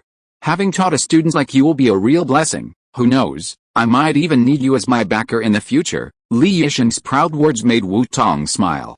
Thanks for your good wishes, teacher. Of course, Wu Tong, I have always believed that a child like you will definitely achieve something. As long as you keep moving forward. No matter whether Zhou's conjecture is really proven, with your talent, your future will make the teacher look up to you, Li Yisheng said seriously. If Zhou's conjecture is really verified, it will undoubtedly be an achievement that can make him live on his merits for the rest of his life. But Wu Tong is still so young, he hopes that Wu Tong can keep her mind clear-headed in the prosperity, make the best use of her talent, and never hurt Zhong Gaiwang. Teacher, don't worry, I know, this is just a small gain, I look forward to going further. Wu Tong nodded vigorously, she understood what Teacher Li meant. If you are listening to this novel on a channel other than Fanfic World, it means it was downloaded and re-uploaded without effort. We warmly invite you to visit our channel, Fanfic World. There you will find the original version of this story and many other novels of various genres. We look forward to seeing you dive into a world of incredible novels. Chapter 62, Sleepless. It was already late when Wu Tong finished her proof, and Li Yisheng spent a considerable amount of time verifying the subsequent arguments. It was now truly dark, the lights blazing, and the hour was very late. Man is made of iron, and food is made of steel. Teacher will take you to dinner. Afterward, go back and rest well. Take care of your body. Don't keep up this constant work. You're still young and may not feel it, but so many scholars have become plagued by illnesses due to inattention, preventing them from contributing their research. It's such a pity. We must not be careless in this regard. By 8 or 9 in the evening, most of the cafeterias at Peking University were closed, but some remained open until 9 or 10. Li Yisheng found a nearby small restaurant, ordered a few dishes, and enjoyed a combined lunch and dinner with Wu Tong. After safely escorting Wu Tong to Xiao Yun and telling her to get some rest, he hummed a little tune, happily digesting his shock. Late at night, Li Yisheng lay in his large bed at home, tossing and turning, unable to sleep. His mind was half filled with undigested shock, half filled with mathematical equations streaking across his mind. Ultimately, his attempt at pancake-making drew a violent repression from his bedmate, a slap on the back. What are you doing up so late at night? And you're telling me I can't sleep? I just realized today that we're just ordinary people. So, from now on, let's not expect anything from Li Yuling. As long as he's healthy and has a positive mindset, that's all that matters. Li Yisheng felt he really needed to calm down. His child's poor academic performance and lack of excellence might stem from them, as parents, having given him only average genes. So, they shouldn't expect too much from him. Li Yisheng's wife, Ms. Chen Zuling, currently works at the Huaguang School of Peking University and is a renowned economics expert. He sat up, combing his hair. What was going on in the middle of the night? What's the matter? Did you go to the Chinese department today? Why are you suddenly so sentimental? There's already a nonconformist in the family. The man is usually quite reliable, but don't let the disappointing brat catch his eye. Otherwise, with 2 children, this family will be in trouble. Do you still remember the child I mentioned before, Wu Tong? I remember.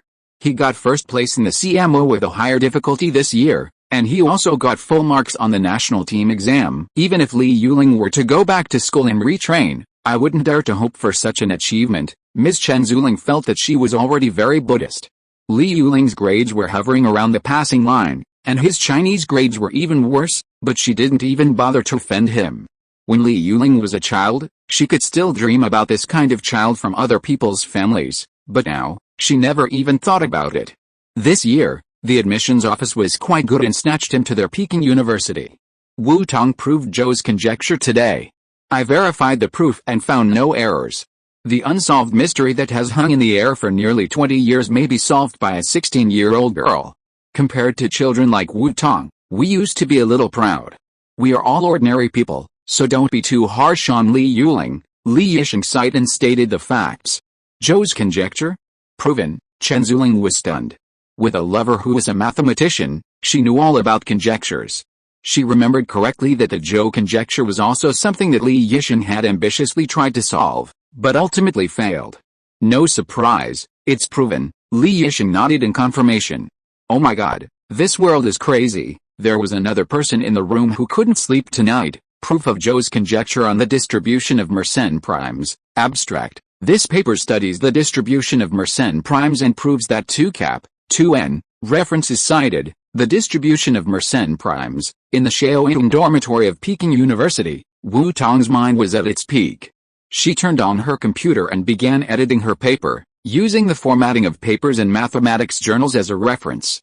From the title to the abstract, to the references, and finally the actual content. Wu Tong began editing.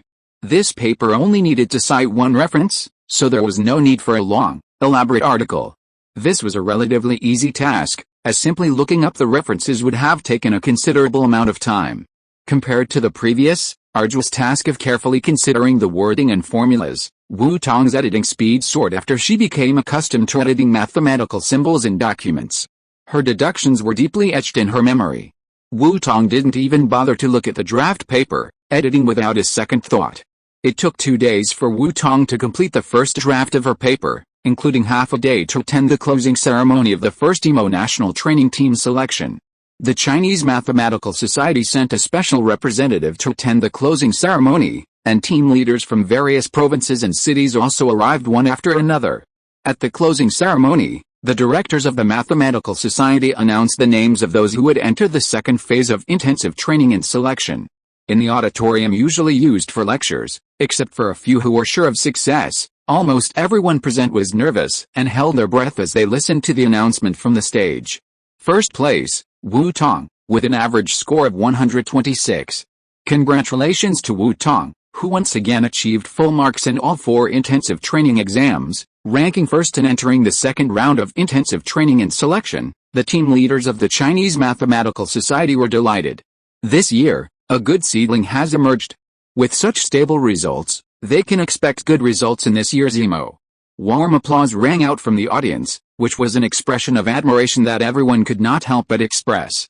A perfect score on one exam is already impressive enough, but to get full marks on all the exams this time is simply beyond belief. This was the EMO training camp, and the questions were getting tougher and tougher. They were tormented to the point of suicidal agony, exceeding the limits of many of them, yet still not exceeding the limits of this god. Every teacher and student present was filled with genuine admiration. They feared they were all fake geniuses. In front of this god, none dared to claim to be geniuses. Second place, Guo Jiajin, average score 113. Third place, the second round roster for the training camp was announced. The players whose names were called were nearly filled with joy, while the eliminated players could barely conceal their disappointment. They had truly given their all. However, there's always someone better than the best, and one of the top performers remained undeterred. Fortunately, making it to the training camp proved their excellence, and everyone present had essentially secured admission to prestigious universities. It was a pity that this was the end of their journey, preventing them from competing internationally. This year, Zhejiang province was quite strong, beating out Feng Yuyu, also from Zhejiang province, who placed 14th, to advance to the second round. Wu Tong applauded from the audience, expressing pride for Zhejiang province. Feng Yuyu glanced in Wu Tong's direction, her former reluctance now transformed into sincere admiration. Compared to Wu Tong, who had forged ahead despite adversity, she, having grown up in a privileged environment with abundant resources, was still relatively young and untouched. Wu Tong's carefree attitude made her former pride in her own achievements seem ridiculous. Fortunately, she had realized it now. It wasn't too late. It didn't matter if she couldn't catch up for now. She could strive with all her might and continue to pursue, confident that she would finally blossom and live up to her family's legacy. Wu Tong set a great example for her. No matter the boasts and achievements, she remained unmoved, steadfastly pursuing her studies. Chapter 63 Thriller. After the list was released, the directors on stage continued their official words of encouragement, saying, "You are the future of mathematics in China. Don't let temporary success or failure discourage you. You must continue to strive for the development of mathematics in China." A few more precautions were arranged, and the closing ceremony concluded. Zhang Ping led the two promising students from Zhejiang province on a walk through the streets of Peking University, sharing their experiences with them about life on the training team. Feng Yuyu spoke most of the time. Wu Tong had rarely been to class except for exams, mostly studying on his own or attending classes, so there wasn't much to say. "You're all great. Keep up the good work. The next round will be the official confirmation of the national team spots. Yuyu, just do your best and don't put too much pressure on yourself," Zhang Ping said with a reassuring smile. As for Wu Tong, he had already proven his ability to secure a spot on the national team, breaking Zhejiang's long-standing zero streak. The Zhejiang education system and the Mathematical Society were incredibly pleased. Feng Yui's EMO national team spot was somewhat of a stretch, but they didn't expect to secure 2 spots at once. With Feng Yui's results, she still has a chance of competing in the Asia-Pacific mathematics competition, which is also a good achievement for Zhejiang province this year. This time, the two beauties from Zhejiang province have made countless parents in Zhejiang, and in the future, even the whole country, envious of their children's achievements. "Okay, Teacher Zhang, I understand," Feng Yui nodded. She had thought it through and knew her goal. She would not be discouraged by this temporary shortcoming. "Yuyu, go back and pack your luggage later. We will go back to Zhejiang together. Wu Tong, how about you? Do you want to go back with us?" Although he didn't send the two children here together, if he planned to go back together, he had to make proper arrangements for the children to go home. "No, Teacher Zhang, I have something to take care of first." She had almost finished the first draft of the paper on Zhou's conjecture and expected to send it to Teacher Li for proofreading later. Next came submitting her paper and participating in the demonstrations arranged by Professor Li. After finishing her work, Wu Tong anticipated the next EMO training camp. She could skip classes with her professor's permission, but she still had to be at Kyoto University, respecting the professors and the rules. She couldn't return for a while. She had planned to return home around this time when she arrived in Beijing, but an unexpected discovery delayed her return. Fortunately, her uncle arrived in Kyoto on the weekend after the opening ceremony, bringing her seasonal clothes and delicious treats prepared by her grandmother, mother, and aunt. After seeing off Coach Zhang Ping and Feng Yuyu, Wu Tong returned to her dorm to continue editing her thesis. Soon, she wrote the last word, completing the proof of Zhou's conjecture and the first draft of her thesis. After stretching her shoulders and neck, Wu Tong opened a bottle of milk for energy and rested for a while. The milk had been prepared by her uncle again, demonstrating the unwavering care her family always provided. However, like a grown eagle, she flew out of the nest once her wings had grown stronger. Unable to stay by their side forever. If she hadn't been drawn to something else, Wu Tong would have happily been one of those classic mama's girls of later generations, staying with her family full-time. She was quite the homebody. After completing her thesis, Wu Tong began translating specific parts of it. This was her first time navigating such a large-scale translation project, and she was quite adaptable. Many of the papers and books at Peking University were in the original language. With her vocabulary built up from memorizing dictionaries at school and her experience studying those original materials, translation wasn't a difficult task for Wu Tong. That evening, she completed the entire paper. While not as impressive as her native language, the translation was at least coherent and the grammar was generally flawless. With China's growing strength, many advances in mathematics were being made public, and she could access many resources at home. Wu Tong had little interest in studying abroad, so she wasn't picky about the language. She was content with an acceptable translation. Leaving home to study in Beijing has made Wu Tong homesick. His family is worried about him. Studying abroad is a life-threatening situation for the whole family. He read through the document from beginning to end and confirmed that there were no problems. Wu Tong saved the last document and went to rest. Just as Teacher Li instructed, health is the capital of revolution. Wu Tong will rest well and get enough sleep unless it is necessary. No matter how busy he is or how much he loves studying, Wu Tong will make sure to do morning exercises every day. The next day, after morning exercise and breakfast, Wu Tong took her notebook and followed the direction of Li Yixing's office. Li Yixing's office is in the office building of the School of Mathematics. Wu Tong has been there several times and is familiar with the route. She has a good sense of direction and has not lost her way in the huge Beijing University. Li Yixing has been worried about the progress of Wu Tong's thesis these days and has come to school early. When Wu Tong arrived, one of Li Yixing's students was also about to come in to ask Li Yixing a question. Wu Tong is here. Have you finished your thesis? Li Yixing noticed the two people entering and, choosing to ignore his own students, excitedly inquired about Wu Tong's progress. A thesis? The student who had come in with him gaped in surprise. He remembered correctly, this young woman seemed to be studying for the emo national team. She'd already started writing her thesis? The senior student shuddered. It's done. Professor Li, you're busy now. Please take a look at it when you have time. Wu Tong placed her laptop on Li Yixing's desk, ready to let him focus on the senior student's work. Only then did Li Yixing notice the student who had come with her. Wang Heiang? What can I do for you, Professor? I have a question. Wang Heiang ignored the look in Professor Li's eyes that asked, why did you come? He was so completely ignored by the professor. He should be under the car, not in the office. Problem?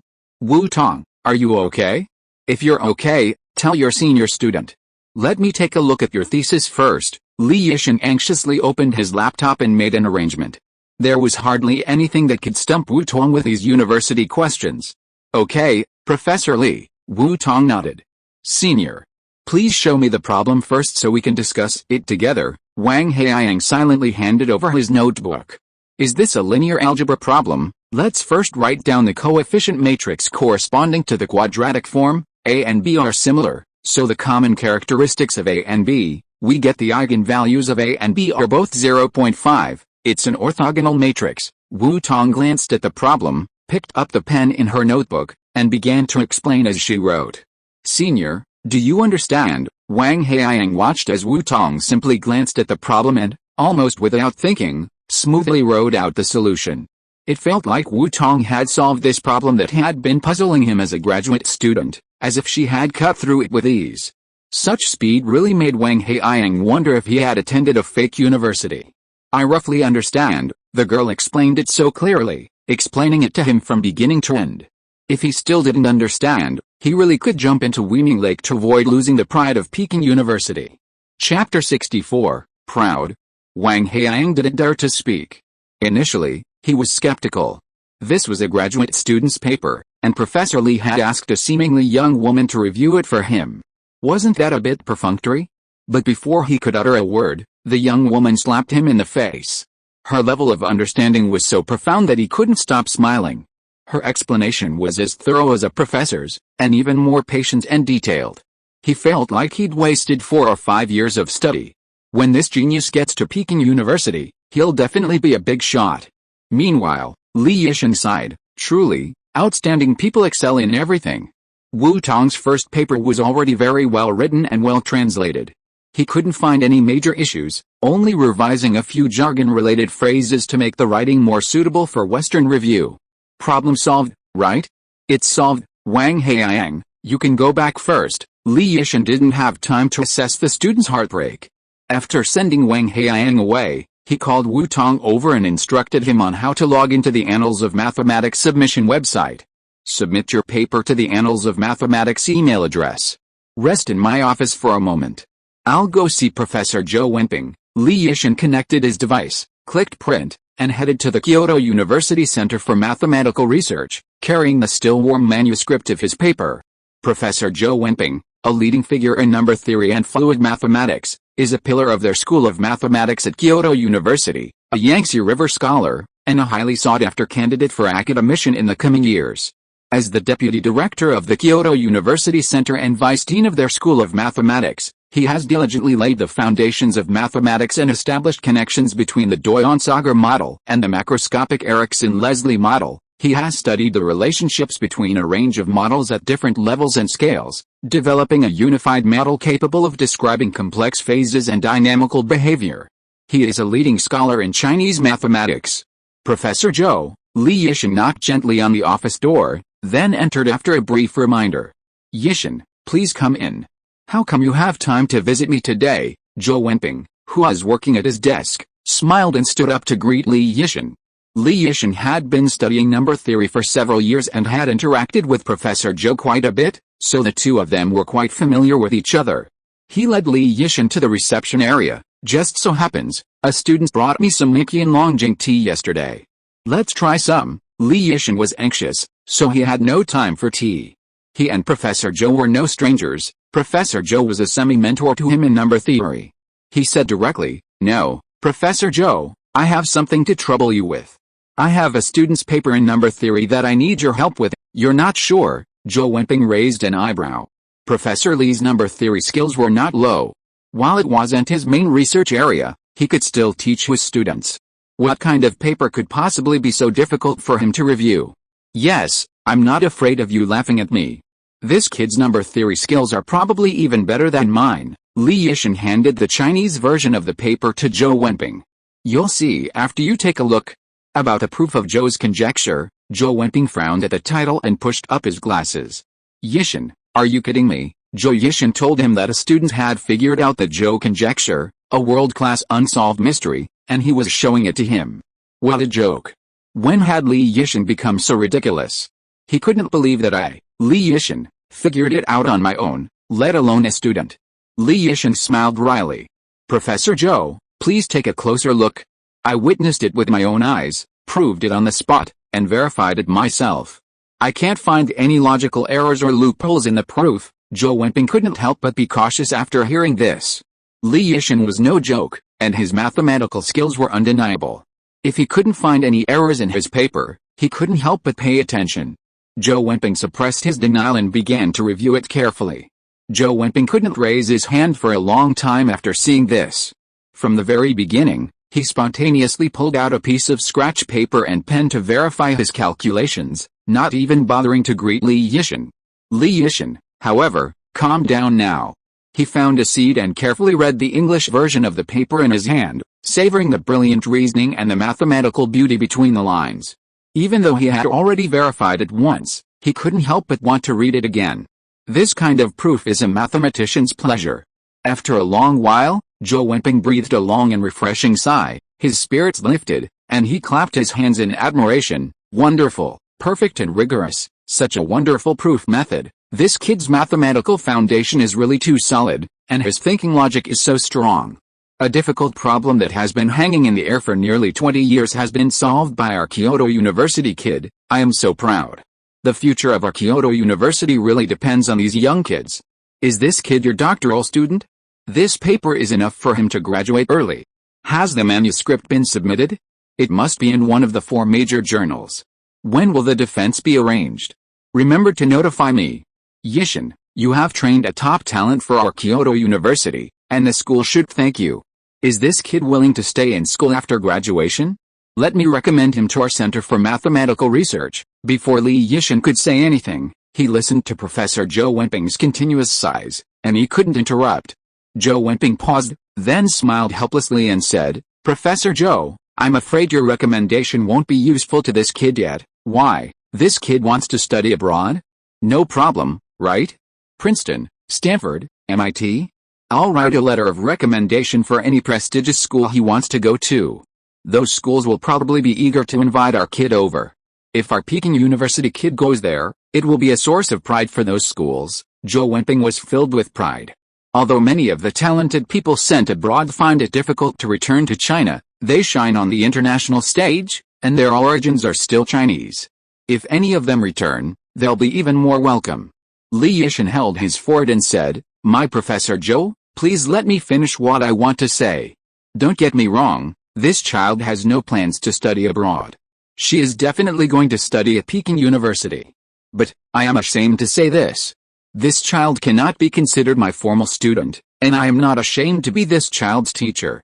The child who proved Zhou's conjecture is the first in this year's CMO with a full score. His name is Tong. He is only 16 years old this year. He will officially start studying at Peking University in September. So far, he can only be considered a quasi-freshman. You know, I am in the CMO marking team this year. I met this child when I was helping Peking University to recruit people. You don't know how talented this child is. At that time, she could already do graduate questions with ease. It will be on the shelves today. 5 chapters and 10,000 words are needed for first pre-order. Please support us. Chapter 65, Trouble.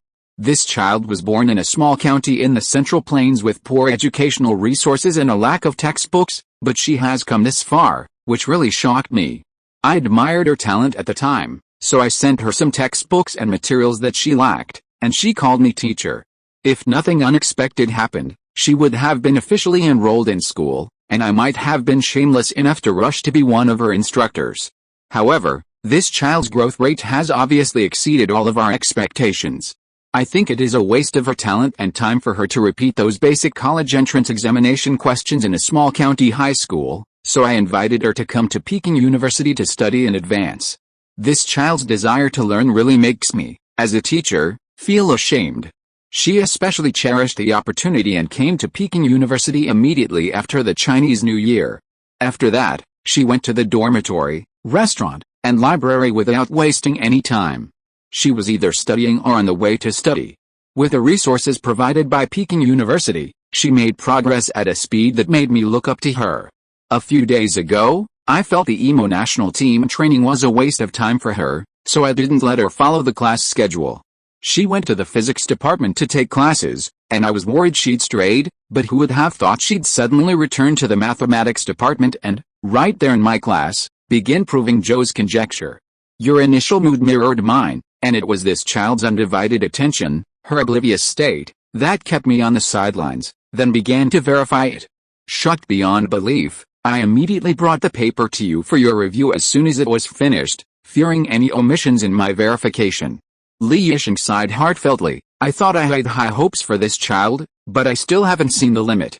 Are you sure she's truly proved Joe's conjecture? She must have proved it.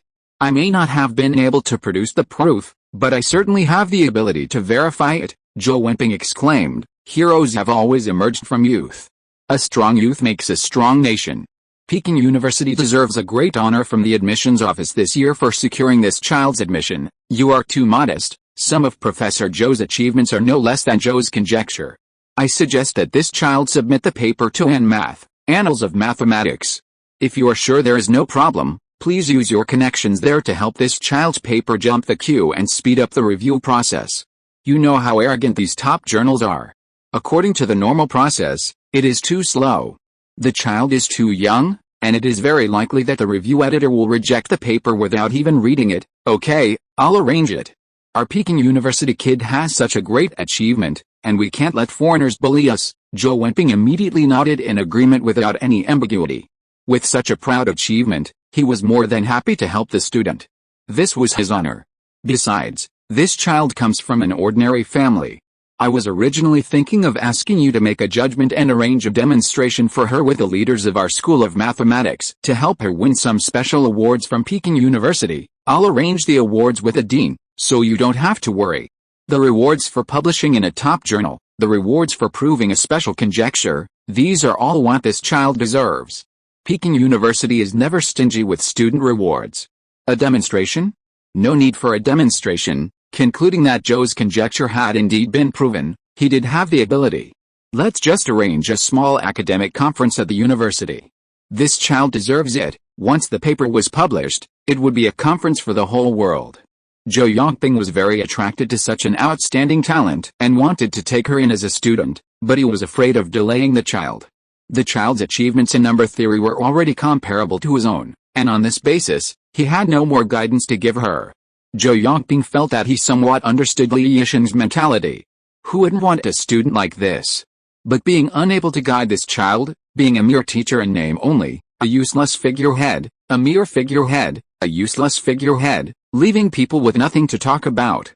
If it weren't for his academic qualifications, Kyoto University would have given him the title of Distinguished Professor Emeritus, a position he would have deserved.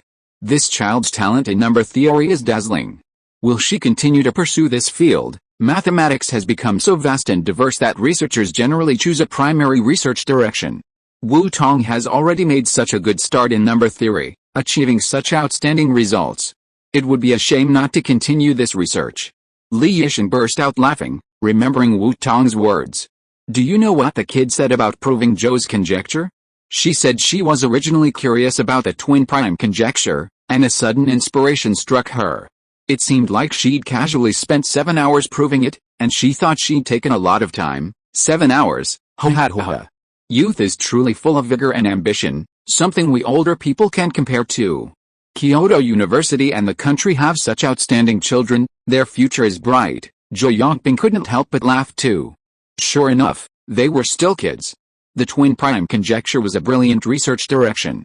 Such a gifted student wasn't blinded by a momentary achievement, but instead maintained a clear goal and didn't waste her talent. Very good. Have the child prepare well. I'll arrange a time with the dean and the president and give you the news. Then, let the faculty and students of Peking University get to know this remarkable young genius. Zhou Wenping sent Li Yixin off with a warm and gentle greeting. He estimated the time, predicting that the night owl, whose inspiration was most intense at night, would still be awake, so he dialed the overseas number. Mr. Wiles, Zhou Wenping called. Greetings in the depths of the night.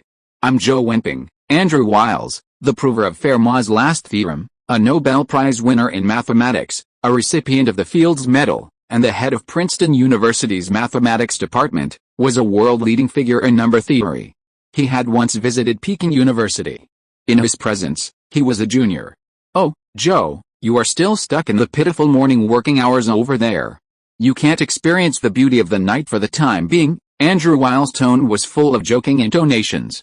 You Chinese have a saying. Nothing goes without visiting the Temple of Three Treasures. Is there anything I can do? It's true that nothing goes without visiting the Temple of Three Treasures. I am ashamed to hear you say that, but there is something I need to trouble you with. I also have a good news to tell you. Joe's conjecture has been proved. It has been verified by me and another professor at Peking University. It is perfect and rigorous. I need your help to communicate with Anmath about this interesting paper. If possible, please publish it as soon as possible. The second update is here. Chapter 66, Manuscript Review. Zhou Wenping first corrected the proverb that had troubled him. Those beautiful phrases from traditional Chinese culture, when translated into English, always lost their meaning. Without further ado, he got straight to the point. Oh, the Zhou conjecture has been proved? That's fascinating news, and Tao will probably be very interested too. Did you prove it? Oh, no, if you did, I don't need to mention your name.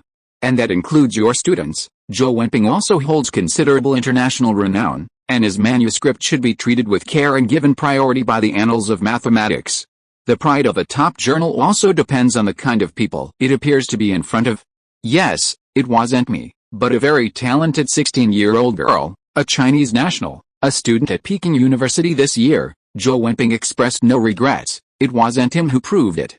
They will eventually grow old, and having successors is the source of China's prosperity. 16 years old? A kid this age proved the Zhou conjecture? My God, what an age to be envied. Another Tao? Okay, I get it. I hope to see such a wonderful proof soon. News of mathematical progress always makes us happy. To borrow a Chinese saying, let's have a drink tonight. I'm going to decant the wine. Cheers. May mathematics remain young forever. Cheers. This gentleman's mentality is truly admirable. He didn't correct himself. Let's make it clear tonight. Terence Tao, winner of the International Mathematical Olympiad Gold Medal in Mathematics at the age of 13, a bachelor's degree from Flinders University at the age of 16, a master's degree from Flinders University at the age of 17, a doctorate from Princeton University at the age of 21, a professor at the University of California, Los Angeles since the age of 24, a Fields Medal, a Ramanujan Medal, and a MacArthur Genius Fellow in 2006, at the age of 31, and the Alan Waterman Award in 2008. He also deeply hopes that Wu Tong will shine as brightly as Terence Tao. If Peking University and Tsinghua University could produce a Terence Tao, Tsinghua University's standing in the international mathematical community would be even more reputable. Zhou Wenping hung up the phone, took the paper, and went to the dean's office. A talented student needs good soil and good compensation, which is what their teachers should provide. On the other end, Andrew Wiles opened his computer and searched the preprint site Arxiv, but unfortunately, he didn't find the paper he was looking for. The world of number theory remained monotonous, not the new progress he had hoped for. This was the flaw of the young Tsinghua University student. She wasn't in the habit of jumping on Arziv immediately. If he had the chance to meet this young student, he would definitely remind her of this. He suppressed his curiosity and waited until the next day after the editorial office of the Annals of Mathematics opened for business. He then called them and urged them to find the paper and publish it as soon as possible. It was very likely that he would see it before the peer review process. Are there any number theorists in the world who are more experienced and knowledgeable about number theory than him? The night after submitting her paper, Wu Tong received a notification in her email that it had passed the formatting review by the editor and would soon be reviewed by a professional academic editor, the external peer review phase. She couldn't help but sigh. It's nice to take shelter under a big tree, enjoying the shade of Peking University. She'd previously researched that this phase would likely involve multiple revisions, but perhaps because her paper was well written and Professor Li Yishan was helping her, it passed easily. However, the next phase, external review, would be the most rigorous of the C publication stages. The verdict on a proof can't be confirmed overnight, and repeated verification and validation are essential. Therefore, Wu Tong wasn't too anxious about when her paper would be published. Perhaps before that, she'd have to go through the revise phase. Wu Tong continued her regular study life. While working on twin primes and proving Zhou's conjecture, she'd discovered some interesting clues, but they were still too scattered to form a bridge to the other side. Wu Tong remained unhurried, continuing to study and ponder. Research, while often seen as a tedious process by the world, is a joy for those who truly immerse themselves in it. April rolled around, and on the 15th, Wu Tong had just finished a materials science class when her phone rang. Wu Tong, where are you, Teacher Li? I'm in the School of Materials Science. After being caught auditing a class at the School of Physics, Wu Tong, not wanting to draw attention, switched gears and audited classes at the School of Chemistry and Materials Engineering. She didn't study this subject as much as she did mathematics or physics. However, she didn't have an extreme preference for one subject over another. She studied everything that interested her.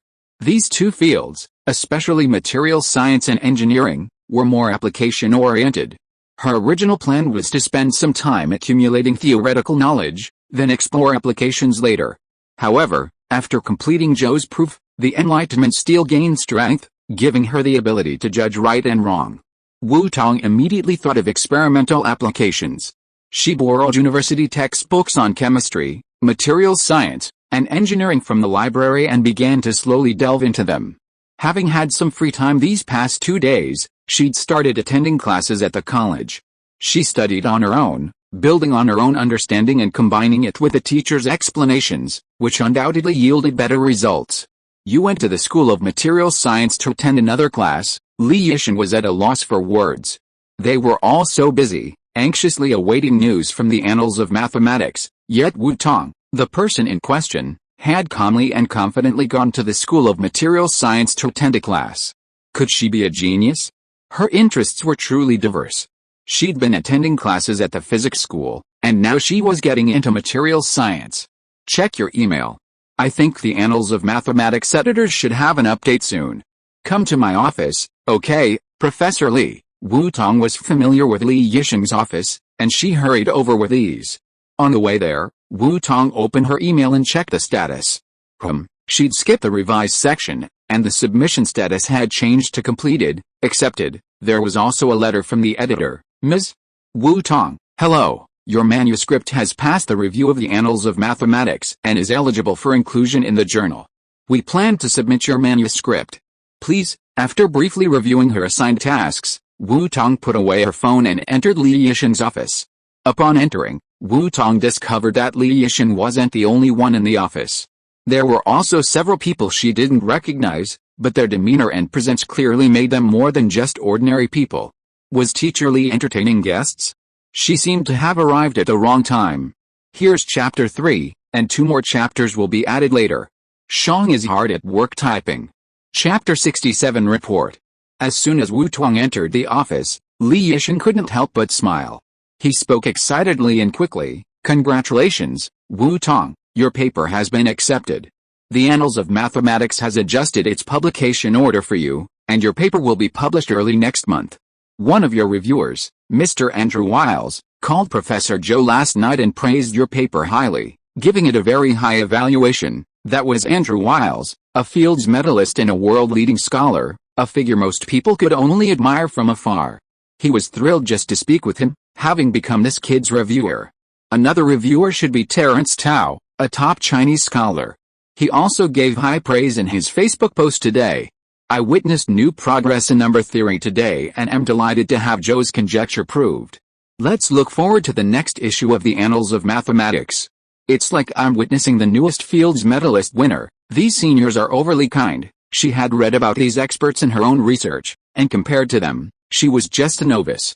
This is Wu Tong, right? You're quite modest, young student. But proving Zhou's conjecture and publishing a top-C journal paper is something to be happy about, Zhou Wenping, who is in the office, praised with a smile. Wu Tong, let me introduce you. This is Comrade Pan Wengxuan, the Dean of our School of Mathematics at Peking University and Vice President of Peking University. This is Professor Zhou Wenping, Vice Dean of the School of Mathematics and Deputy Director of the Center for Mathematical Research at Peking University. This is the department head, and this is, Li Yishan clapped his hands and hurriedly introduced Wu Tong. Everyone, this is Wu Tong. No need for further introductions, no, such an outstanding student, everyone knows him. Pan Wengxuan laughed heartily, stepping forward to shake Wu Tong's hand. From now on, this will be the pride of their School of Mathematics. They had read Wu Tong's basic information countless times. They had originally thought they had snagged an excellent CMO with a promising future, but who could have imagined that he was actually a hidden gem? He had just signed up for recommendation and hadn't even officially enrolled yet, but he had already achieved such a significant achievement. The neighboring university would probably be ecstatic when they heard the news. Ho ha, this is the happiest thing this year. The leaders and professors in the office shook hands with Wu Tong one by one. Their school has produced such a kid, and in a few years, he may be a scholar standing shoulder to shoulder with them, so everyone is very enthusiastic. Student Wu, are you ready? The school has arranged a small academic lecture for you in the small auditorium. If possible, can it be held tomorrow afternoon? Pan Wengxuan asked. If the time is not suitable, they can discuss it again. Sure, President Pan. Wu Tong recognized that this was the school leader who spoke so strongly for Peking University students that year. Her proof process is still in her mind, and no special preparation is needed. On April 16th, at 2 o'clock in the afternoon, the large and small auditoriums of Peking University were packed. Banners were hung on the scene, and the official website was congratulating our student Wu Tong for proving the world's difficult problem Zhou's conjecture. It has been recognized by top international scholars and will be published in the May issue of the C-Core journal Annals of Mathematics. The teachers and students who came to participate were all those who suddenly received the notice of today's lecture yesterday and quickly grabbed seats in time. When they saw the banner and the scrolling screen, they were all shocked and unbelievable. Oh my God, when did their school produce such a great man who actually proved Zhou's conjecture and picked up a pearl of number theory? They are both Peking University students. Why is there such a big difference? At the beginning of the meeting, Pan Wengxuan, the Dean of the School of Mathematics, personally presided over the meeting and made a joyful speech. Recently, Wu Tong, a student of the 10th class of our school, attacked Zhou's conjecture that has been hanging in the air for nearly 20 years, and proved it successfully. It has been recognized by top international scholars, Fields Medal winners, Andrew Wiles, Terence Tao. Our school is happy to have such an outstanding student. Let us all use warm applause to welcome Wu Tong to the stage and share her proof with everyone. Wu Tong walked up to the podium from the backstage. It was rare for her to tidy up a bit today. She wore a white silk shirt and a black horse-face skirt with a gold thread. This was a birthday gift from teacher Jin and comrade Wu to Wu Tong when she was 16. Perhaps it was because her grandmother made the clothes by hand when she was a child, with some of the patterns of her era, such as the flat collar, the side collar, and the pleated skirt. These classical elements ran through Wu Tong's childhood and were influenced by Wu Tong's budding aesthetic. Wu Tong prefers Chinese clothing. The 16th birthday is the prelude to adulthood, and it is also the age when a girl's youth begins to emerge. With a reference of her younger sister-in-law Su Mifang who knows how to dress, teacher Jin specially customized this dress that combines ancient and modern times for Wu Tong. Last time, her uncle gave her clothes and brought them over. Wu Tong found it today and put it on her body, just like her family was with her. And this combination has become Wu Tong's classic outfit every time she attends a meeting. Andrew, Terrence Tao, one eye-catching name after another once again shocked the teachers and students present. After a moment of regret, Wu Tong appeared. Seeing that even in his formal attire, his face still held a hint of childishness, some of them finally realized that the 10th class, wasn't that this year? It referred to the students who were enrolling this fall.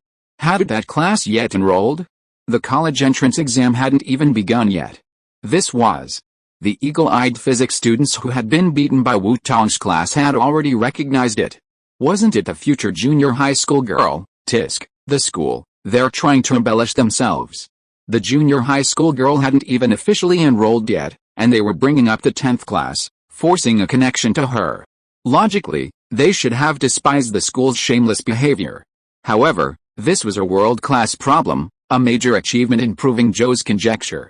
Not only the school, but even they, if they had the chance to be associated with a junior high school girl, they would go to great lengths. Such an honorable thing was accomplished by their students. And they were already very proud. Dear teachers, dear seniors, good afternoon. I am Wu Tong, a student of the 10th class. Please take some time out of your busy schedule to listen to me talk about Zhou's conjecture and the distribution law of Mersenne primes, which originated in 1992. Wu Tong talked leisurely. It was the first time for her to step onto such a stage, with so many people watching. It was not a simple award ceremony, but she was required to give a full report. To be honest, she was a little nervous at the beginning. Whether in this life or in the memory of her awakening, she had never stepped onto such a stage and acted as a narrator in front of the public. Fortunately, the content of the narration was something she was very familiar with, her own proof process. From being a little unfamiliar at the beginning to being at ease later, Wu Tong adapted very quickly. It was a completely impromptu speech, and the PPT on the big screen was mostly a demonstration to the teachers and students below the stage. Here comes Chapter 4, and Chapter 5 is on the way. Chapter 68 National Team. Such a complex proof, with so many pages of reasoning, was delivered without notes. Such prowess amazed all presenters. He truly was a genius capable of proving the world's most difficult problems. This casual display of memory alone left many far behind. Here, we constructed a special introduction to Theorem 2 and Theorem 5. Theorem. From this, we can deduce the distribution of Mersenne primes and the validity of Zhou's conjecture. This concludes my presentation. Thank you for listening. In an hour and a half, Wu Tong finished his entire presentation. Teachers, seniors, do you have any questions? Questions, haha. This was truly a compliment to them. He asked those present, how many of them fully understood such profound material? Perhaps only the math faculty in the front row could grasp its profound meaning. At such a professional academic conference, anyone not from the math faculty would smile, their hearts aghast. While they could initially understand a bit, later on, they gradually became motion sick. The mathematical language didn't recognize them, and they even less recognized the mysterious figures. This feeling was so familiar to them that they didn't need to adapt to it, they could just fall into the flow. The difference was, this time, the daze was even more profound. Even though everything was being spoken in Chinese, and the proofs had been broken down and explained to them, they were still completely bewildered. The gap between them and the young woman on the stage was like a world of difference. Just sitting there was a complete waste of the young woman's painstaking explanation. She was explaining it so well, one could tell by the occasional nods from the senior figures in the front row, their understanding clear. As for the young woman's attempts to teach them, well, let's not embarrass them. They could only serve as competent applause machines. When Wu Tong took his bow, the applause was deafening. Thanks to Wu Tong, they had experienced such a high-quality lecture. They straightened their backs with pride, proud that their China, their Peking University, had produced such outstanding talents. Wu Tong, bewildered, sighed. Peking University truly is the nation's premier institution of learning. The caliber of its faculty and students is truly exceptional. They're able to disseminate knowledge and ensure the audience understands it. This is a successful presentation, and everyone is delighted. On April 28, the second round of EMO training and selection concluded, and the national team for the July EMO competition was officially announced. First place went to Wu Tong from Zhangjiang Newtown No. 1 High School. Unsurprisingly, he received a perfect score, and everyone present took it for granted. After all, this person is truly divine. The instructors present couldn't help but refer to him by the student's nickname. Isn't the prover of the Joe conjecture, a world-class problem, divine? This kid's expertise in number theory has already surpassed those of ordinary university professors. They're so ashamed to be teachers. This kid perfectly meets the requirements for the emo competition, but Wu Tong's participation is a complete daunting blow to high school students of his age worldwide. Ho ha ho ha. Of course, Wu Tong is on the Chinese team, and the Chinese are secretly delighted. Couldn't they be happier? The president of the Chinese Mathematical Society, who is announcing the results, couldn't help but raise his voice when he read Wu Tong's name. He'd been following Peking University for a while, waiting for them to show off and flaunt their achievements before he realized their Chinese student had been featured in a world-renowned journal. At such a young age, he'd already proven a world-class problem, a rising star in Chinese mathematics. He'd taken the extra mile to meet this future star of Chinese mathematics, and he was truly remarkable. Those lectures at Peking University were showing off even though the girl hadn't even officially enrolled yet. It was simply unbearable to watch them. I heard that Peking University, next door, was feeling incredibly upset, and the entire admissions office was practically daunted, waiting for the Gaokao to pull off a comeback. But he wasn't sure what was going on. Haha. Peking University and Peking were vying for the top spot this year, and they'd made another joke of themselves this year. Second place, Guo Jianshan from Peking University Affiliated High School. Third, Chu Ziaisheng from Heishi Middle School. Fourth, Zhang Bibai from Hubei Normal University Affiliated High School. Fifth, Su Zhikun from Yushi Middle School. And sixth, Naipeng from Ji Province Middle School. These 6 students will represent the country at the International Mathematical Olympiad, to be held in Stara, Kazakhstan, from July 6 to 15th. Let us congratulate them. May they strive to achieve even greater success for China. 7th through 13th place were the competitors in the Asia-Pacific Mathematical Olympiad, APMO, with Feng Yuiyu from Zhejiang Province successfully securing a spot. Coach Zhang Ping applauded enthusiastically from the audience, receiving envious glances from the teachers leading the teams from other provinces and cities. Haha, this year, Zhejiang Province has risen from the ashes, rising to the occasion and achieving a grand slam, securing a spot on the national team and also a spot on the APMO. These students are truly incredible. Zhou speculated that Wu Tong from their province had solved a world-class problem and held great promise for future advancement, becoming a world-class scholar. When the news got back, the entire Zhejiang education system was filled with excitement. So proud. True enough, this land of Zhejiang produces exceptional talent. The national team roster has been finalized, and 2 more rounds of training will follow. The first will be held from May 6 to 31st. The second round of training runs from June 10th to June 30th. After a brief adjustment, they'll catch a flight on July 3rd, flying directly to Astana, the capital of Kazakhstan. After some local acclimation, they'll face the final challenge, where success or failure hinges on that one move. Despite the short time between flights, Wu Tong decided to go home. She missed her family. Even if it was just for a week before returning for training, Wu Tong would be willing. April 29th, Yingzhou Airport. Mom, Uncle, Wu Tong smiled, running from the exit barrier, arms outstretched, giving Teacher Jin a big hug and clinging directly to him. I'm back. Did you miss me? I did. Aren't you ashamed of yourself, a grown-up kid, still trying to snuggle into your mother's arms? Teacher Jin said, but her hands were honestly supporting Wu Tong, making her cling more comfortably. She was still a little uneasy about being so intimate and strong in such a public embrace. However, after the child had been away for a few months, he missed him so much that the strong longing washed away all the discomfort. Sister, if you don't want to, I'll do it. I'm willing to hold Tong. Jin Yuan smiled and pulled Wu Tong's suitcase spontaneously, telling his sister not to be ungrateful for what she has. If she has any concerns, he can do it instead. He is more than willing to do it. He gave Wu Tong a thumbs up. Tong, your report photos are so great and cool. Your uncle is so proud. Uncle, you're praising me so much that I feel embarrassed. Wu Tong came out of Teacher Jin's arms, and then stood on tiptoe to put his arm around his uncle's shoulders like a good brother. Thank you for coming to pick me up. I bought you some nice things. Take a look at them when you go back. I'm sure you will like them. Chapter 5 is here. Please give your support. Your support is Shuang's motivation. If you are listening to this novel on a channel other than Fanfic World, it means it was downloaded and re-uploaded without effort. we warmly invite you to visit our channel, Fanfic World. There you will find the original version of this story and many other novels of various genres. We look forward to seeing you dive into a world of incredible novels. Chapter 69 Warmth. Isn't that as it should be? Isn't your brother going to be handed over to the state? I'm counting on you, Tong, to provide for my retirement, so I have to treat you well now, Jin Yuan joked with a beaming smile, still trying to cheer the child up.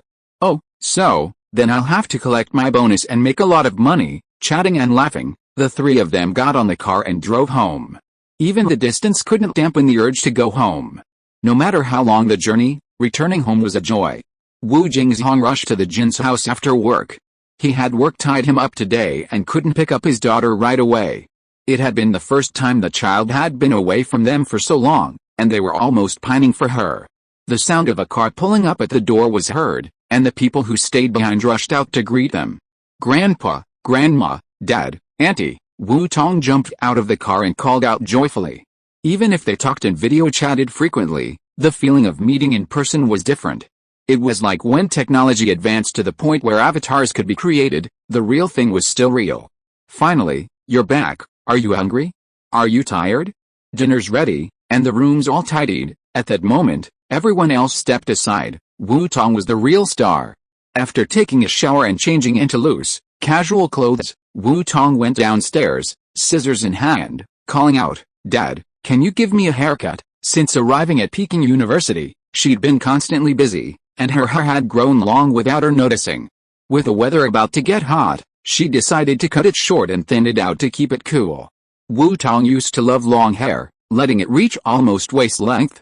Her hair was only average quality, fine and wiry. However, over the past 6 months, she'd been practicing morning exercises, nourishing her body with the Chaoyuangziki method. Her qi and blood were thriving, and her hair benefited as well, growing thicker, smoother, and as black as silk, even better than the hair she'd envied in shampoo commercials. But once her hair grew thicker and longer, it became a burden to manage. Washing and drying it took nearly an hour, a real hassle. Baoni Unyu, come down if you don't dry your hair, or you'll get sick. Grandma came over with a dry towel to help Wu Tong wipe her hair again. Grandma, I'm already this old, if you keep calling me Baoni Unyu, I'll be so red I can boil an egg. Wu Tong couldn't help but hold her forehead when she heard this rather embarrassing nickname. The dark history of the past was about to reappear in front of her. Oh, Tong can blush, ha, isn't this a name you invented when you were a child? Jin Yuan brought out the cut fruits and vegetables, and when he heard this, he couldn't help but laugh unkindly. And the others in the hall couldn't help but laugh too. Uncle, it's not kind to hit someone in the face. Wu Tong covered her face, and now she really wanted the elders to lose their memory for a while.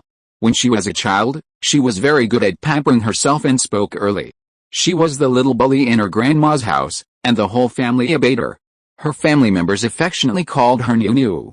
Later, she learned the word baby and heard other children calling her baby, so she invented a name for herself, Baby Niu. Because she couldn't speak coherently yet, it became Baoniu. This nickname stayed with her until she was in the 3rd grade of elementary school. When she started to feel ashamed, it was changed to Tong under her protest. Go away, go away. Can't you see that our Tong is embarrassed? Su Mifang smiled and pretended to hide her lover twice, sending him to the kitchen to serve things. Tong, your hair is so good, it would be a pity to cut it. Su Mifang smoothed Wu Tong's long hair. Tong's hair was not dyed or permed, it was a natural pure black, and there was no tangles when she put her fingers through it. Her hair quality was so good. She used to follow fashion trends and dyed and permed every hair. No matter how she took care of her hair, it was a bit rough like dead grass. It was only in the past 6 months, thanks to the breathing techniques and yoga she'd learned, that she'd slowly recovered. Now, with her complexion and figure, she wasn't boasting. Jin Yuan was even more concerned, fearing she'd attract a swarm of admirers. It wasn't that Jin Yuan had been perfunctory before, but he was now less relaxed about her outings. Haha, you have to say, that's a woman's pride. The sister-in-law and her sister-in-law benefited from this and practiced even more diligently, occasionally sharing their experiences. The old woman, whose gray hair had been transformed into a black one through breathing techniques and clapping exercises, was also a participant in the exchange. No, not yet. When I have the skills and can develop an automatic hair washing device, I'll let it grow as long as I want." Although she didn't have to endure the dark days of her senior year, Wu Tong was determined to get her haircut. "Tong, how about Daddy take you to the barber shop?" Wu Jingzhong was a little unsure. His hair was still the same old-fashioned way. Tong was going to Beijing to study and compete on the international stage, so his hair skills weren't up to par. "Which barbershop in the county is best, sister-in-law?" It would be easier to ask my in-laws than my wife, whose hairstyle hasn't changed much over the years. Go ahead, Dad. I trust your skills. Just shorten and thin. You can do it. Just like when I did the trimming, just shorten it." Wu Tong was very confident in her father's skills. Comrade Wu was quick-witted and inquisitive. He could master simple techniques after just a glance, and after a few tries, he became a master. Her father's hair-cutting skills had helped him earn tuition back then. She didn't need anything too complicated, her father's skills were more than enough. "I don't like it when outsiders fiddle with my hair." Wu Tong found an excuse her father couldn't refuse. "Okay, Dad, try." Wu Jingzhong took the scissors, asked her to sit on a small stool, and took the glossy cloth from his mother-in-law and wrapped it around Wu Tong. When Tong was little, she didn't like going to the barber shop. Instead of having someone else cut her hair, he would do it at home, a quick fix. He only went to the barber shop outside when he was in middle school, and he hadn't used his skills in the past few years. At most, he would leave more room. If Tong felt that the cut was not good, she could go to the barber shop to fix it. "Dad, don't worry and use the scissors. I won't cry. Cut it a little shorter to the shoulders, just enough to tie it up." She was not used to cutting it too short. This length was just right, easy to take care of, and it was also convenient and cool to tie it up in the summer. According to her most convenient method, she could just cut it from shoulder length with a pair of scissors. However, Comrade Wu was not willing to treat his daughter's precious hair so violently. He used a comb as a base and trimmed Wu Tong's hair slowly and bit by bit. Tong still doesn't want to let outsiders cut your hair. "When you go to school and work in the future, you have to bring your dad with you." Su Mifeng was no longer in a hurry to recommend a barber shop, and couldn't help but smile and joke. "Of course not, Auntie. My little brother is devoted to serving his country. Who knows where he'll end up in the future? I have to work harder. When you all retire, I'll bring you all to my side. You'll be all around me, but you'll be jealous of my little brother." Wu Tong was enjoying his father's service without any interruption in his rhetoric. "You heartless little idiot. I rushed back in a hurry, and now you're trying to destroy my escape route? A leaky cotton-padded jacket really can't keep you warm." The voice arrived before the person arrived. Jinzin wiped the sweat off his face and stepped into the living room with more force. As the saying goes, don't talk about people behind their backs, but talk about the devil first. He had just said a few words about Jinzin, and he was caught by Jinzin. The whole family couldn't help but burst into laughter. Chapter 70 Sensation. Wu Jingzhong carefully scissored each cut, bringing out all his best skills to ensure he didn't ruin his daughter's precious hair. He cut short, then thinned it. He was already thinking about visiting barbershops more often to check out new hairstyles. If he came across a good barber, he'd pay tuition and learn from him. With his daughter's temperament, he'd probably need his skills someday. Fortunately, the techniques were all basic, and the final result was excellent, earning everyone's praise. Life at home was the most comfortable, with good food and plenty of money to spend, making it hard to leave. The day after Wu Tong returned, she went back to school to see her teacher.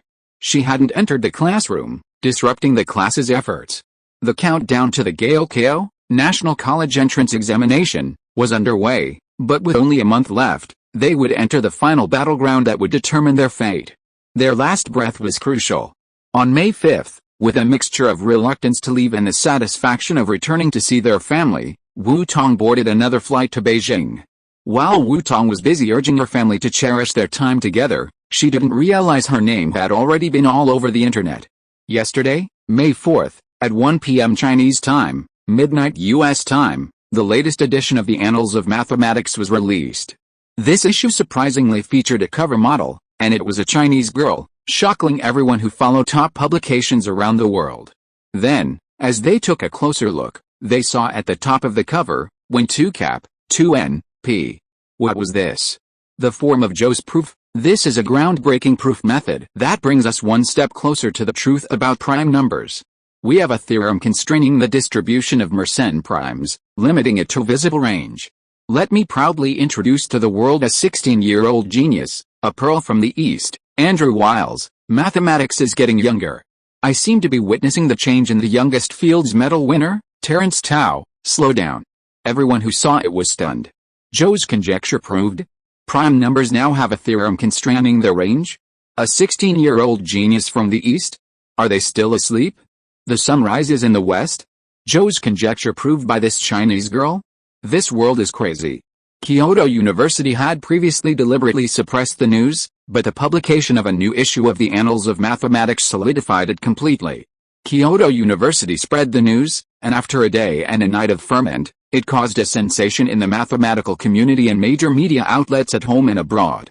This paper, both in its groundbreaking proof and the author's youthful age, was truly astonishing. Official newspapers devoted a quarter of their pages to the report, quoting the Annals of Mathematics cover and the praise of leading international scholars. Recently, Wu Tong, a student from Zhejiang province in my country, proved Joe's conjecture, an honor that will go down in mathematical history. The halls of mathematics now have another mathematical theorem named after a Chinese surname, and the mathematical world has welcomed a rising star, just 16 years old. The Huaking Daily reprinted the article and published a youth speech. A strong youth makes a strong country, a wise youth makes a wise country. It also detailed Wu Tong's simple life, directly promoting her as a role model for Chinese youth. The official state media's statement immediately set off a wave of outrage across all major media outlets.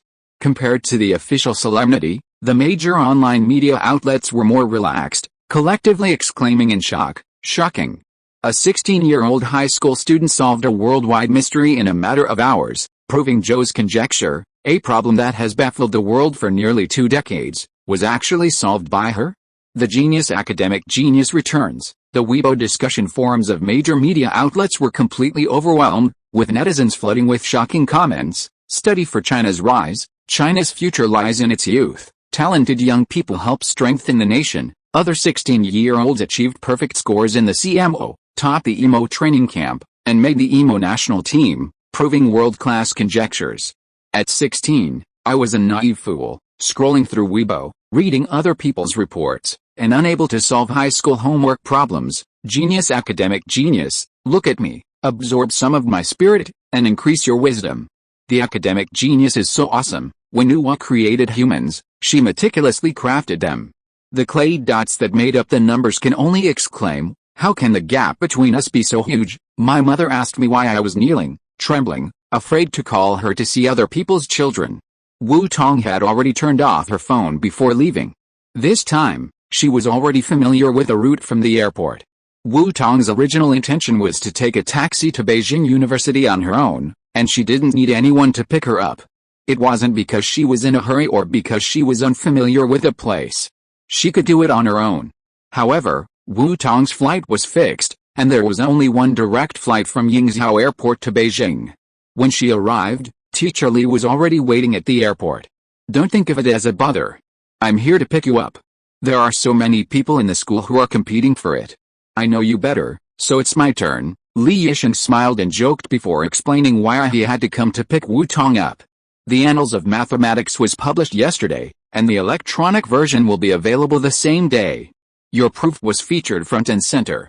The proof and Mr. Wiles' comments, along with a photo of your academic lecture on the Kyoto University website, were featured on the cover. The entire domestic mathematics community and major media outlets are on the alert. Every entrance to Kyoto University is blocked by reporters hoping to interview you. If you were to leave on your own, you probably wouldn't even be able to get through. Wu Tong, you haven't even had time to check your phone yet.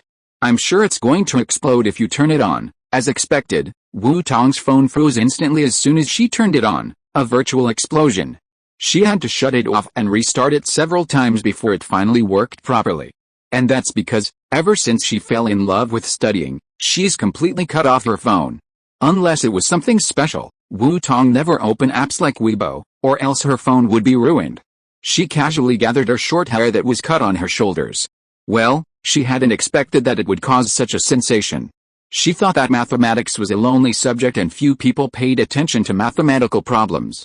She didn't expect that there would be comments from official media, which in turn caused such a sensation. I'm sorry to trouble the school and the teachers, haha. Bringing fame to the school is a blessing that you couldn't ask for. The school should pay you a promotion fee in return. Didn't you see that the neighboring school is almost crying with envy? It was just before the college entrance examination, and with the success of Peking University, the admissions office was worried about how easy it would be this year. I'm afraid that anyone who can meet the scoreline will rush to apply to Peking University. Mr. Joe from the admissions office also said that he would invite you to dinner when he has the chance. Thank you for helping them recruit students for the college entrance examination and solving the problems in advance. Chapter 71 Talent. This is such an honor, such a surprise. This must be a blessing in disguise for Kyoto University. It's inappropriate to not respond at all. We've proven our abilities, and the world should know about your achievements. So the school's message is, let the general media do what they want, but we still have to give official media interviews some respect. Li Yisheng explained the school's intentions to Wu Tong on the way, seeking his opinion. Okay, teacher, let's do as the school arranges. It was just an interview, and it probably wouldn't take too long, so Wu Tong had no objection. As the teacher and student chatted, Li Yisheng's car successfully entered Kyoto University's gates. With Kyoto University's security presence, general media wouldn't be able to enter the academy. He first took Wu Tong to the dormitory to rest up. Any interviews would be put off until tomorrow. They still had to maintain their Kyoto University style. At 9 a.m. on May 6th, the Emo national team gathered for the first round of training for the final sprint. Professor Li was the team's chief leader, and Wu Tong remained free. However, this time, Wu Tong planned to participate as much as possible, staying in the training class as much as possible. She could continue her studies without delaying them. After all, this was training for an international competition, so she still needed to understand the rules in detail. No matter how well she solved a problem, if she got the rules wrong, it was all for naught. That was the most basic mistake. Welcome, my God. As soon as Wu Tong stepped into the Emo national team training room, several team members, led by Guo Jiajin, burst into laughter and applause. Wu, the character representing myself, wouldn't be more fitting than Wu Tong's last name. They truly wanted to say, my God, from yesterday to today, the explosive news that Wu Tong had proved the Zhou conjecture and published it in the Annals of Mathematics, and C-Zone 1 core journal, had clearly floored them. They knew Wu Tong was amazing, but they hadn't imagined he could be this impressive. Witnessing Wu Tong prove a world-class problem and have it published in a leading journal was like a dream, proving once again that they were just ordinary people. A true Gaokao had already achieved a realm they might never reach in their lifetime. Wu Tong had previously given a small academic presentation on campus, but the Emo training team was still in closed-door training and hadn't received any advance notice. Thank you, everyone, for your compliments. Let's discuss this together and fight for China, Wu Tong chuckled, holding his forehead. I'm just a step ahead of you. You have a promising future, too. These were the top math talents selected from the best high school students nationwide, through a series of rigorous screenings. They were all incredibly gifted and truly passionate about math. Without a doubt, they would all shine in the mathematics world. Furthermore, these people were multi-talented, possessing a variety of talents beyond academics. In comparison, she seemed only academic, with nothing to be proud of. Thank you, God, for your auspicious words. Our hearts instantly swelled. Several students laughed and chatted, and the team leader and teachers who had arrived earlier didn't bother to stop them. They would spend much time together, not just during Emo training and competitions, but even in college. They would mostly remain classmates. And a pleasant atmosphere was a blessing. They were all cherished treasures of the school and their families. Their personalities varied, but they all tended to be sunny and positive. As teachers, they were quite knowledgeable. It's not like they haven't seen top students fighting each other, fighting like black chickens. This year, there's a genius in this batch, with dazzling results that make the teachers feel a little ashamed. The other team members are naturally honest and humble, which makes them, as teachers, much less worried. Okay, everyone, get ready first. There will be plenty of time to discuss later. Let's take a look at the training schedule first. After the students laughed and joked for a while and got familiar with each other, Li Yisheng clapped his hands gently, began to maintain discipline, and got down to business. At 10:30 p.m., when the Emo training team entered the study hall, Li Yisheng gently tapped the corner of Wu Tong's desk, indicating that she should come out first. Reporters are coming, Li Yishan gently reminded Wu Tong of some precautions. In fact, there was nothing to arrange. The official media still knew their limits. In front of the Peking University School of Mathematics office building, Dean Pan, Professor Zhou, and other familiar school leaders gathered, along with the president of the Chinese Mathematical Society and representatives from the society, as well as some less familiar faces. The two leading the group held special auras, unlike typical professors. Wu Tong, this is Mayor Liu, the head of education in Shangjing City, and Comrade Tao, a high-ranking official in our district. Pan Wenhui immediately introduced them. Mayor Liu, Comrade Tao, this is Wu Tong, the prover of the world's most difficult problem, the Zhou conjecture. Wu Tong, you were just at the opening of the EMO National Team Training Camp, young talent, outstanding student, you have truly impressed the world mathematical community. On behalf of our city of Shangjing, I thank you for your contributions. Our country is honored to have outstanding students like you. Vice Mayor Liu and Secretary Tao smiled and stepped forward to shake Wu Tong's hand. The accompanying reporters, with their cameras clicking, captured the moment. Hello, Mayor Liu. Hello, Secretary Tao. Wu Tong greeted politely as they shook hands, then replied simply, I just happened to be there, solved a puzzle, and did what I was supposed to do. I'm very happy to have contributed a small part to the glory of our country, but I don't deserve your gratitude. She was still a little confused. Wasn't this just a simple interview with a reporter? Why were city leaders involved?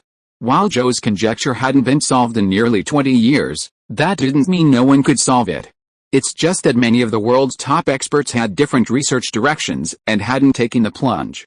Haha, classmate Wu Tong is very humble, a good kid who embodies our traditional Chinese virtues. Deputy Mayor Liu continued to praise her. Fortunately, Wu Tong had solved the puzzle in Shangjing, at Shangjing University, and was currently in Shangjing. Otherwise, he wouldn't have had a chance to appear. The entire leadership team in Zhongying province, where she came from, had watched helplessly, but due to rules, they couldn't leave their posts and come to Shangjing. Having such a talented person in Shangjing was even more gratifying. We must thoroughly implement the fundamental principles of the strategy of revitalizing the nation through science and education, and adhere to an education-based approach. Talent cultivation has always been a top priority for our nation's education work. No matter how challenging the situation, we must not neglect education. To this end, after receiving information from the Education Bureau yesterday, our Shangjing City leadership team collectively deliberated and decided to award you a material reward. We wish our student, Wu Tong, continued glory for our country. The Municipal Education Bureau conducted an evaluation yesterday. Given this child's caliber, a gold medal at this year's IMO is a sure thing. A perfect score is also highly anticipated, and another honor is expected in 2 months. While this award isn't on the same level as proving a world-class conjecture, national honor is something one can never have too much. This year's IMO will let those Westerners who look down on China stare blankly at other countries' outstanding children truly surpass the competition. Chapter 72, Reward. Thank you for your concern, leaders. I will go all out and accomplish my mission. Rewards, the more the better. It was unexpected and so gratifying. Wu Tong smiled even more deeply. Her burden was heavy, and rewards of real money were never too much. Leaders serve the people and have a lot of things to do every day. They took time out of their busy schedules to offer encouragement. A group of government officials and representatives of the Chinese Mathematical Society left first. The only ones left, apart from the reporters who were going to interview, were the deans and teachers of the School of Mathematics. These were considered their own people. Wu Tong briefly answered some of the reporters' questions about her thoughts and basic questions about her studies. After expressing her gratitude to the school's platform resources and teachers, the interview was declared over. A group of professors and teachers from the School of Mathematics were watching. The reporters would not dare to embarrass Wu Tong even if they wanted to. Everyone knows that Peking University is the most protective of its people. Come on, Wu Tong.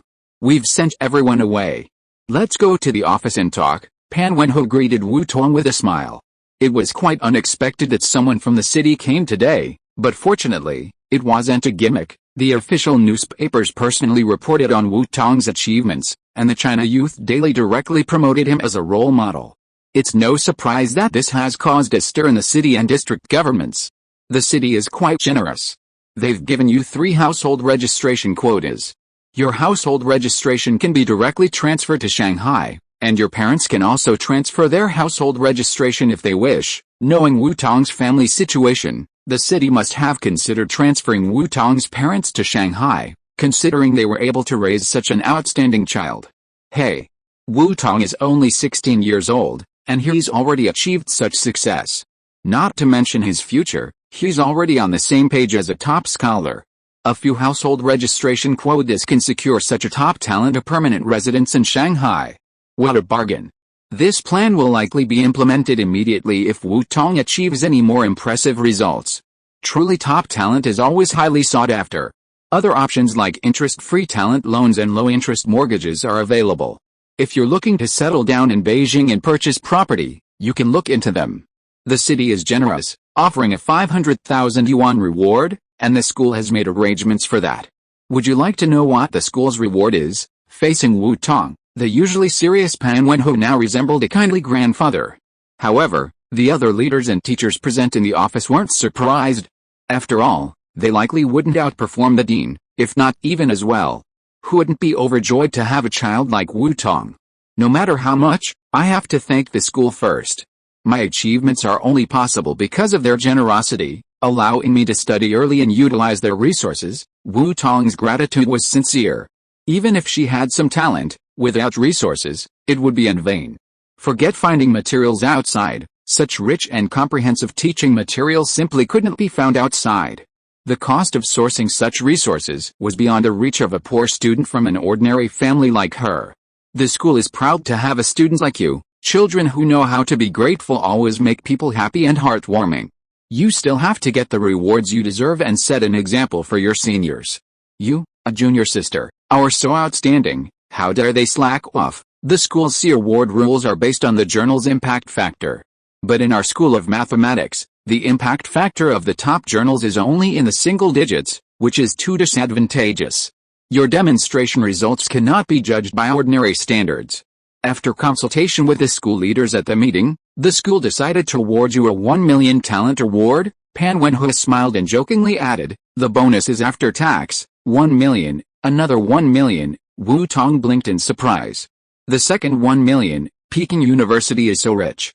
Suddenly, it felt like she had mastered the code to wealth. As long as she continued to study and prove a few more conjectures, wouldn't she realize her wish for economic freedom? Yes, 1 million. Actually, with your achievements, you might get a higher reward abroad, but it's more challenging back home. This 1 million, the school has to report to higher authorities and receive approval from the Ministry of Education before disbursement. So, the school has taken your needs into consideration and arranged an apartment for you in the newly built Chernun residential complex. Don't think it's too small with 2 bedrooms and a living room. Researchers like us always need a quiet space, and it also protects your research. For a student as special as Wu Tong, living in a shared dormitory is no longer suitable. It's already quite a bit. I feel like the school has benefited a lot. Wu Tong smiled sheepishly, as if she had caught a sheep and was shedding its wool. A reward of around 2 million yuan is a huge weight in her hands. Back home in her small county, it would probably last a lifetime. Suddenly, she felt so wealthy. Her small goal wasn't that difficult to achieve. Pan Wenhui smiled and waved her hand. This was just the beginning. The rise of a great power is never easy. Ever since the establishment of the fundamental strategic policy of revitalizing the nation through science and education, China has spared no effort to retain top talent. I heard you're working on the twin prime conjecture? If you can prove that, there's a $1 million prize waiting for you. I'd even give you my current house. Pan Wenhui boasted that if Wu Tong dared to solve it, he would offer her unlimited rewards. Dean, I don't need you to give me my house. I can give it a try. Another $1 million, and Wu Tong's eyes were filled with stars, all symbols of money.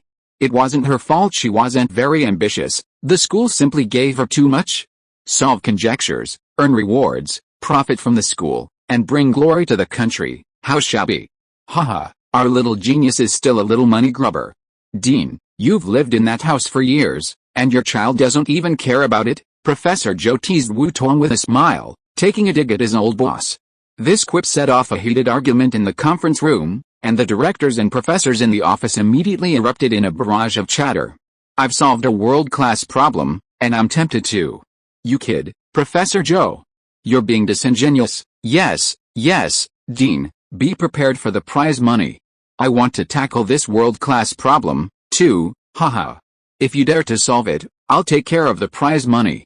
I'll even go to the principal with a kitchen knife and get it back, Pan Wenhu laughed and promised, slamming the table. I'm willing to pay a huge sum for a horse's bones. I'm so generous. It all depends on who here is quick enough. Don't let our little classmate Wu Tong outsmart us and take the top spot again, ha ha ha. The office erupted in laughter. However, the attendees were genuinely skeptical. They couldn't say for sure it wasn't possible. Besides her academic qualifications and life experience, this little girl's knowledge of number theory was no less impressive than theirs. Chapter 73, Speed. Dean Pan asked Wu Tong to leave his account number and let Wu Tong go back first. The time of a genius is precious. If they delay too much, and if the child misses any inspiration, it will be a loss of world-class achievements. Then they will be committing a sin. Wu Tong thought that the matter would end here, but things fermented and spread faster than Wu Tong imagined. Wu Tong received a call from home right after that. Tong, are you the one who proved the world's difficult problem as mentioned in the official newspaper? Wu Jingzhong's phone call came in while Wu Tong was on the way to the emo training classroom. If there is no other Wu Tong who proved another difficult problem at the same time in the past 2 days, it must be me. Wu Tong spread her hands. Her father seemed to have realized it a little late. The county bureau should subscribe to official newspapers, and reading newspapers should be a compulsory course for them. She thought that her family should have known about it yesterday. Yesterday, I went to the countryside and didn't have time to read the official newspapers when someone mentioned that Wu Tong, a student at Peking University, had proved some math problem. It was such a sensation, even the official newspapers were covering it. Wu Jingzhong slapped his head, wondering why he hadn't asked more questions and missed out on hearing his daughter's great news. He'd thought it was about a child at Peking University with the same name as his daughter. Oh, how rude. He didn't even realize Tong's name was so obvious. He deserved a beating. That was a special report in the official media, in the official newspapers. What an honor.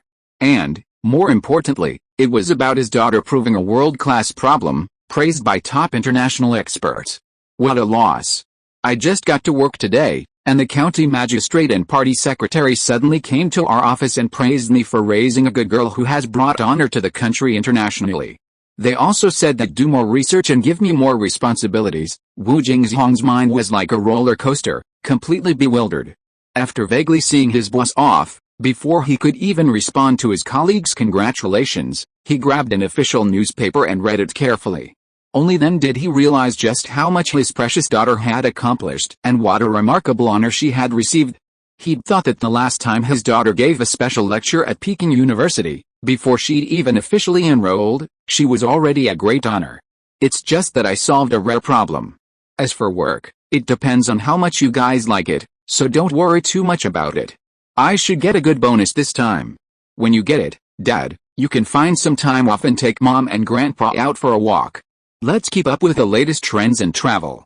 I might not have time to go out with you guys lately, so have fun and I'll cover all expenses. Wu Tong smiled and soothed, entertaining her parents with her colorful clothes. But she hadn't imagined that solving such a math problem would cause such a big social sensation. There had been no news from home yesterday, so she'd assumed it hadn't reached them and planned to share it with them later once everything was settled. It must be a coincidence that the official newspaper used my story as an editorial to inspire young people to learn. Let's just be fair. Wu Tong still didn't think she'd accomplished anything significant. Since the millennium, China's international status has been rising, and last year's Olympics made China famous around the world. She felt that the official media might have used her story as an inspiring example. A little gong for the official newspaper, so be it.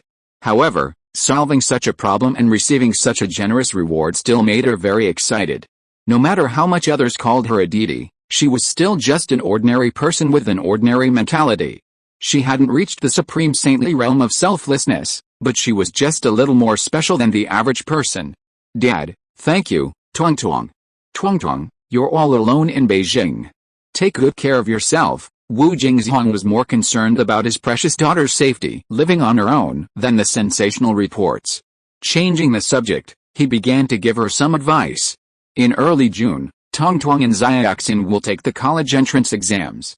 At the end of June, they'll have to apply for college entrance exams. In early July, Tong will fly abroad for a competition. They'll be so busy these 2 months, they probably won't be in the mood to go out and have fun. Dad, everything's fine here. Official media came by today for a quick interview, and some local leaders came to meet us. There might be more activity later, so it's going to be a busy few days. Dad, you'll have to bear the brunt of it. Wu Tong gave some instructions, asking her father to pass on a few words to her mother and grandfather. She'd be in the training room soon, so she probably wouldn't be able to answer the phone. Okay. This is an honor. We're so proud. It won't be a problem. Tong, just focus on your studies. Wu Jingzhong happily hung up the phone and hurried home to tell his family the good news. As the news spread, Wu Tong received numerous congratulatory calls from Xinchang No. 1 High School, Xinchang County, Xianzhong City, and even the Hongyan Provincial Department of Education. These organizations didn't bother Wu Tong much, simply offering congratulations and asking if she needed any help. They wanted to let her know that her hometown was thinking of her and caring for her. After all, this was a child from their own region, so promising and already a promising talent. They couldn't let her misunderstand that her family was neglecting her. If they could get Wu Tong to stay, they had to. Even if it meant competing with the Shanghai Beijing University, they wouldn't hesitate, as this was a child from their province. Wu Tong politely replied, stating that there were no difficulties, that everything was normal, and that she appreciated their concern. As for calls from the media, Wu Tong stopped answering them, simply turning her phone off. Her family knew teacher Li's number and would contact her directly with urgent matters. With Wu Tong's active seclusion, she stayed away from the Beijing University campus. The outside world's clamor and public outcry no longer concerned her. Training classroom. Library. In the dormitory, her route to and from the dormitory was regular and peaceful. Most of the students at Jingda University were sensible and would watch Wu Tong from a distance when they saw her, but they would not crowd around her. Accustomed to these stares, Wu Tong took it for granted, and it was only a rarity for a while. Wu Tong's focused attitude, undisturbed by the noise, made the professors and teachers at Jingda University very happy. This was the proper attitude towards academic research. Jingda University had a great harvest this year, and they were so happy. The happy Jingda University was very efficient and compiled the rewards from the Shangjing Municipal Bureau. Within 3 working days, Wu Tong's account had an additional 1.5 million in bonuses. This amazing speed really shocked Wu Tong, who was still quite knowledgeable. She was not afraid that Jingda University would default on the debt, but it felt like Jingda University was afraid that she would not accept it. Chapter 74 College Entrance Examination. Wu Tong followed the training schedule, practicing 3 problems daily to maintain his grip. The difference was that while these 3 problems might be the focus of other team members' research, Wu Tong solved them all in less than an hour, becoming the standard answers for the teacher's grading. Most of his time was spent on writing. In contrast, with this God as a comparison, the other 5 team members gave it their all, daring not to slack off even for a moment. By the end, they had exhausted countless challenges. Only when they finished an hour early could they breathe a sigh of relief, otherwise they would be ashamed to even mention their accomplishments. They had been completely eclipsed by this God, and if they didn't work harder, would they truly be forgotten? As top students from various schools who had competed in national competitions, they naturally refused to settle for mediocrity. Unwilling to admit defeat, undaunted, the gods bravely soared, chasing after them, together bringing glory to China and impressing the world. This mutually reinforcing positive cycle reassured the teachers. This year's EMO, China could secure a secure spot and achieve excellent results. At the end of May, the first round of EMO national team training concluded, and Wu Tong booked a flight home for June 1st. The 2010 Gaokao, National College Entrance Examination, was about to begin, and Wu Tong returned to participate in this alarming battle. On the 2nd, Xinchang No. 1 High School gave students a holiday to adjust. Wu Tong went to school to get her admission ticket from a teacher and participated in the graduation photo shoot for Science Class 1. Although she had only been in the class for less than half a semester, they were still classmates. The principal and other school leaders were exceptionally present for this high school graduation photo. Their school had seen the emergence of a top scholar, and if they didn't take this opportunity to spend some time with the child, they might never see him again. Keep going, Wu Tong, and keep performing, Luo Zhenping cheered Wu Tong on. Although Wu Tong hadn't taken any official exams this semester, she had faxed every exam paper back to the school for grading. With a stable score of 745 plus and all her achievements this semester, Xinjiang #1 high school, and even the county, city, and provincial education systems have high hopes for her. Don't worry, Mr. Luo, I will do my best, Wu Tong nodded vigorously. She had already taken 99 steps, and this was the last step left. She would not fail. Before the exam, Wu Tong gave Jinzin a final pass to ensure that everything was foolproof. Jinzin's grades have been stable at 680 plus since the first mock exam, from the beginning of last semester, when she did not dare to dream of getting an undergraduate degree. This year she is now able to compete for the top 3 in #1 high school, and her grades are considered good in the city. In addition to Wu Tong's early lectures and tutoring, more of the result is the result of Jinzin's own hard work and struggle. No matter how good the tutoring is, it takes the effort of the person himself to achieve such a good result. Wu Tong collected all the real Gaokao exam papers and secret exam papers he brought home from Shangjing, and Jinzin pored over them all. For nearly a year, Jinzin had fought tooth and nail, never once giving up. Driven by his efforts, his classmate Zhao Lei's scores soared past 100 points, reaching the 600 mark. A reddish hue attracts a reddish hue, a truth passed down from ancient times. On June 6, while Wu Tong and Jinzin made their final push to check the exam venues, plan their routes, and determine who would take them to the exams, the Jin and Wu families meticulously arranged all the logistics. The Gaokao officially began on the 6th and 7th. Wu Tong and Jinzin weren't assigned to the same exam center, but the county was so small, and the two sites were only a 10-minute drive apart. Ultimately, they decided to take both children to the exam together, as it would be a shame to leave anyone behind. The night before, Jin Yuan borrowed a car from a store, and Wu Jingzhong drove it. To be prepared for any unforeseen circumstances, the family left an hour early to drop both children off at the exam center. Brother, keep going, Jinzin arrived at the exam room first. Wu Tong cheered him on. All the hard work and success he'd achieved in just 2 days, so hang in there. No problem, Tong, just do your best. Wu Tong's grades didn't need any more work. After a final check, under the supervision of Su Mifang and teacher Jin, to make sure everything was in place, Jinzin waved his hand, his face determined and excited as he entered the exam room. After so many practice tests, going through senior year mock exams, monthly and weekly exams, in-class quizzes, and private quizzes, Jinzin treated every exam like the Gaokao, giving his all. Combined with nearly a year of hard work and training, these tests and trials had truly honed Jinzin's mindset. He was now more eager than ever for this Gaokao, the test that would determine his aspirations and his destiny. He was forging ahead with courage and without a shred of fear. He was the future defender of the country. Wu Tong's exam room was also scrutinized. With the blessing of her family, she confidently entered the room. The 2 days of exams flew by. For Wu Tong, she managed to finish and submit her papers in about half an hour for all 4 exams, except for the Chinese language test. Her family, still apprehensive about sending their children to school, had already left the exam room and joined them to pick up Jinzin. Wu Tong felt her Chinese composition performance was her best yet. Never fade, responsibility indoors, her passionate emotions echoed in her heart even after she left the exam room. The exam room was located in the county town, so they went home to eat and rest. The meals were meticulously prepared by their family members, ensuring they were nutritious and free of greasy food. Wu Tong felt that the Gaokao wasn't just for the test takers. The real hardship lay with their families, who waited anxiously outside the exam room with high hopes, ensuring they had no worries. They were largely responsible for their success. With the Gaokao over, Wu Tong knew her results. She was confident she'd score full marks in all subjects except Chinese. Jinzin's performance this time was also very smooth. Contrasting Wu Tong's answers, his results, strictly speaking, were estimated to be comparable to his usual practice scores, meaning he could very well surpass his previous record. This made him extremely happy. Waiting for the results was of little concern to Wu Tong. She had taken this exam to leave a legacy of honor in Xinjiang and for her family. An unexpected inspiration, the proof of Zhou's conjecture, had fulfilled that wish. However, An excellent Gaokao score would have been even better.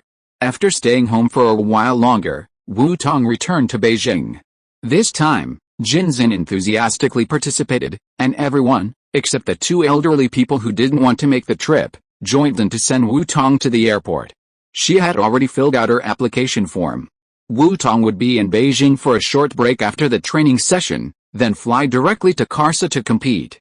"I'll try to get home before my birthday." Wu Tong hugged each of her family before entering the terminal. "Don't worry, Tong, take good care of yourself. We can celebrate your lunar birthday later. Call home more often.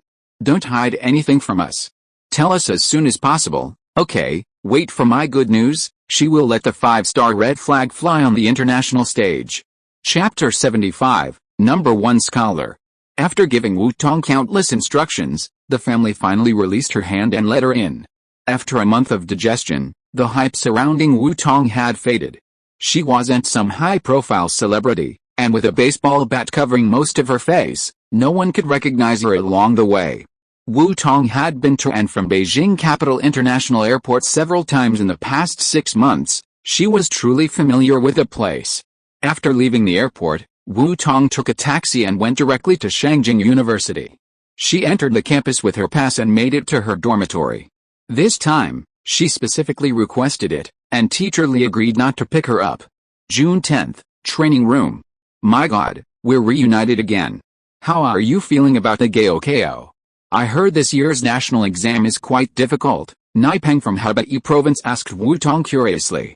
Those of them who were recommended for admission generally didn't take the Gaokao again.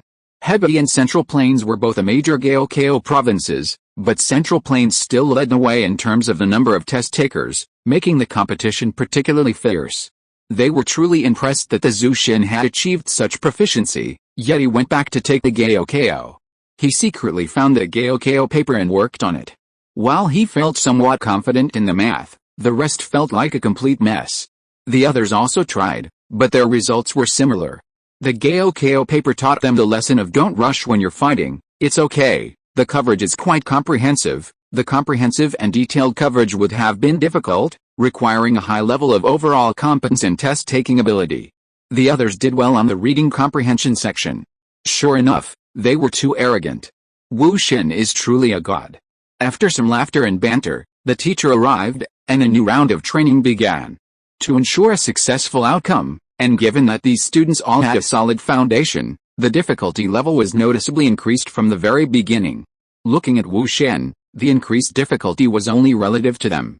Wu Shen continued to work through the questions with his usual smooth and effortless flow, without a single pause.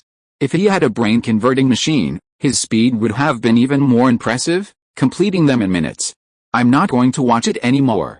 Anymore is going to make me lose my mind." The training instructor on stage shared this sentiment. Even asking them to do the exercises, they couldn't keep up with a special student. No one else could compare. Forget it, they're old and admit defeat. Let's leave the stage to these youngsters. So, Wu Tong became the main speaker for the training camp. Drafted into the spotlight to simply present the exercises, Wu Tong showed no sign of stage fright. She showcased her masterful, seamless presentation, explaining the material in simple terms, much to the delight of the team members in the audience. It truly was Wu Shen, who understood them with the same meticulous attention to detail as he had given them. Eating, studying, sleeping, and the final days of the sprint, no one let down their guard. They left each day high-spirited and returned each day ecstatic. Years later, recalling this time, Guo Jianshan and the others still felt that this was the time when their hearts were purest, focused solely on learning. Indeed, Wu Shen's encouragement was their perpetual motion machine. When one is intensely focused, the passage of time becomes oblivious. Wu Tong had made considerable progress on the twin prime conjecture, but she still hadn't fully proved it.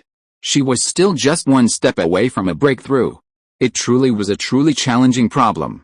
With Wu Tong's reasoning ability, although she hadn't fully committed to it, only researching it alongside her studies, she had been dabbling in it for nearly half a year and still hadn't truly cracked it. With systematic study and research, she knew the answer would eventually come naturally, so Wu Tong wasn't too anxious. On June 24th, the day before the Gaokao results were due, university admissions officers, through some channels, had some inside information. A record-breaking top scorer had emerged from Zhejiang province. Upon searching for the name Wu Tong was, as expected, accompanied by unbearable heartache. Among them, Huqing was practically slapping their thighs.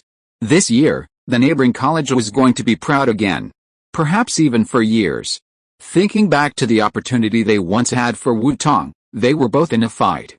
They missed out on such a remarkable talent by a single move, and they were about to vomit blood and have a heart attack. A total of 750 points, full marks in all subjects, even the least likely to get a perfect score in Chinese. What kind of concept is this? The extra points from the competition were simply useless. This is an absolute record in the history of the college entrance examination, and no one will be able to break it.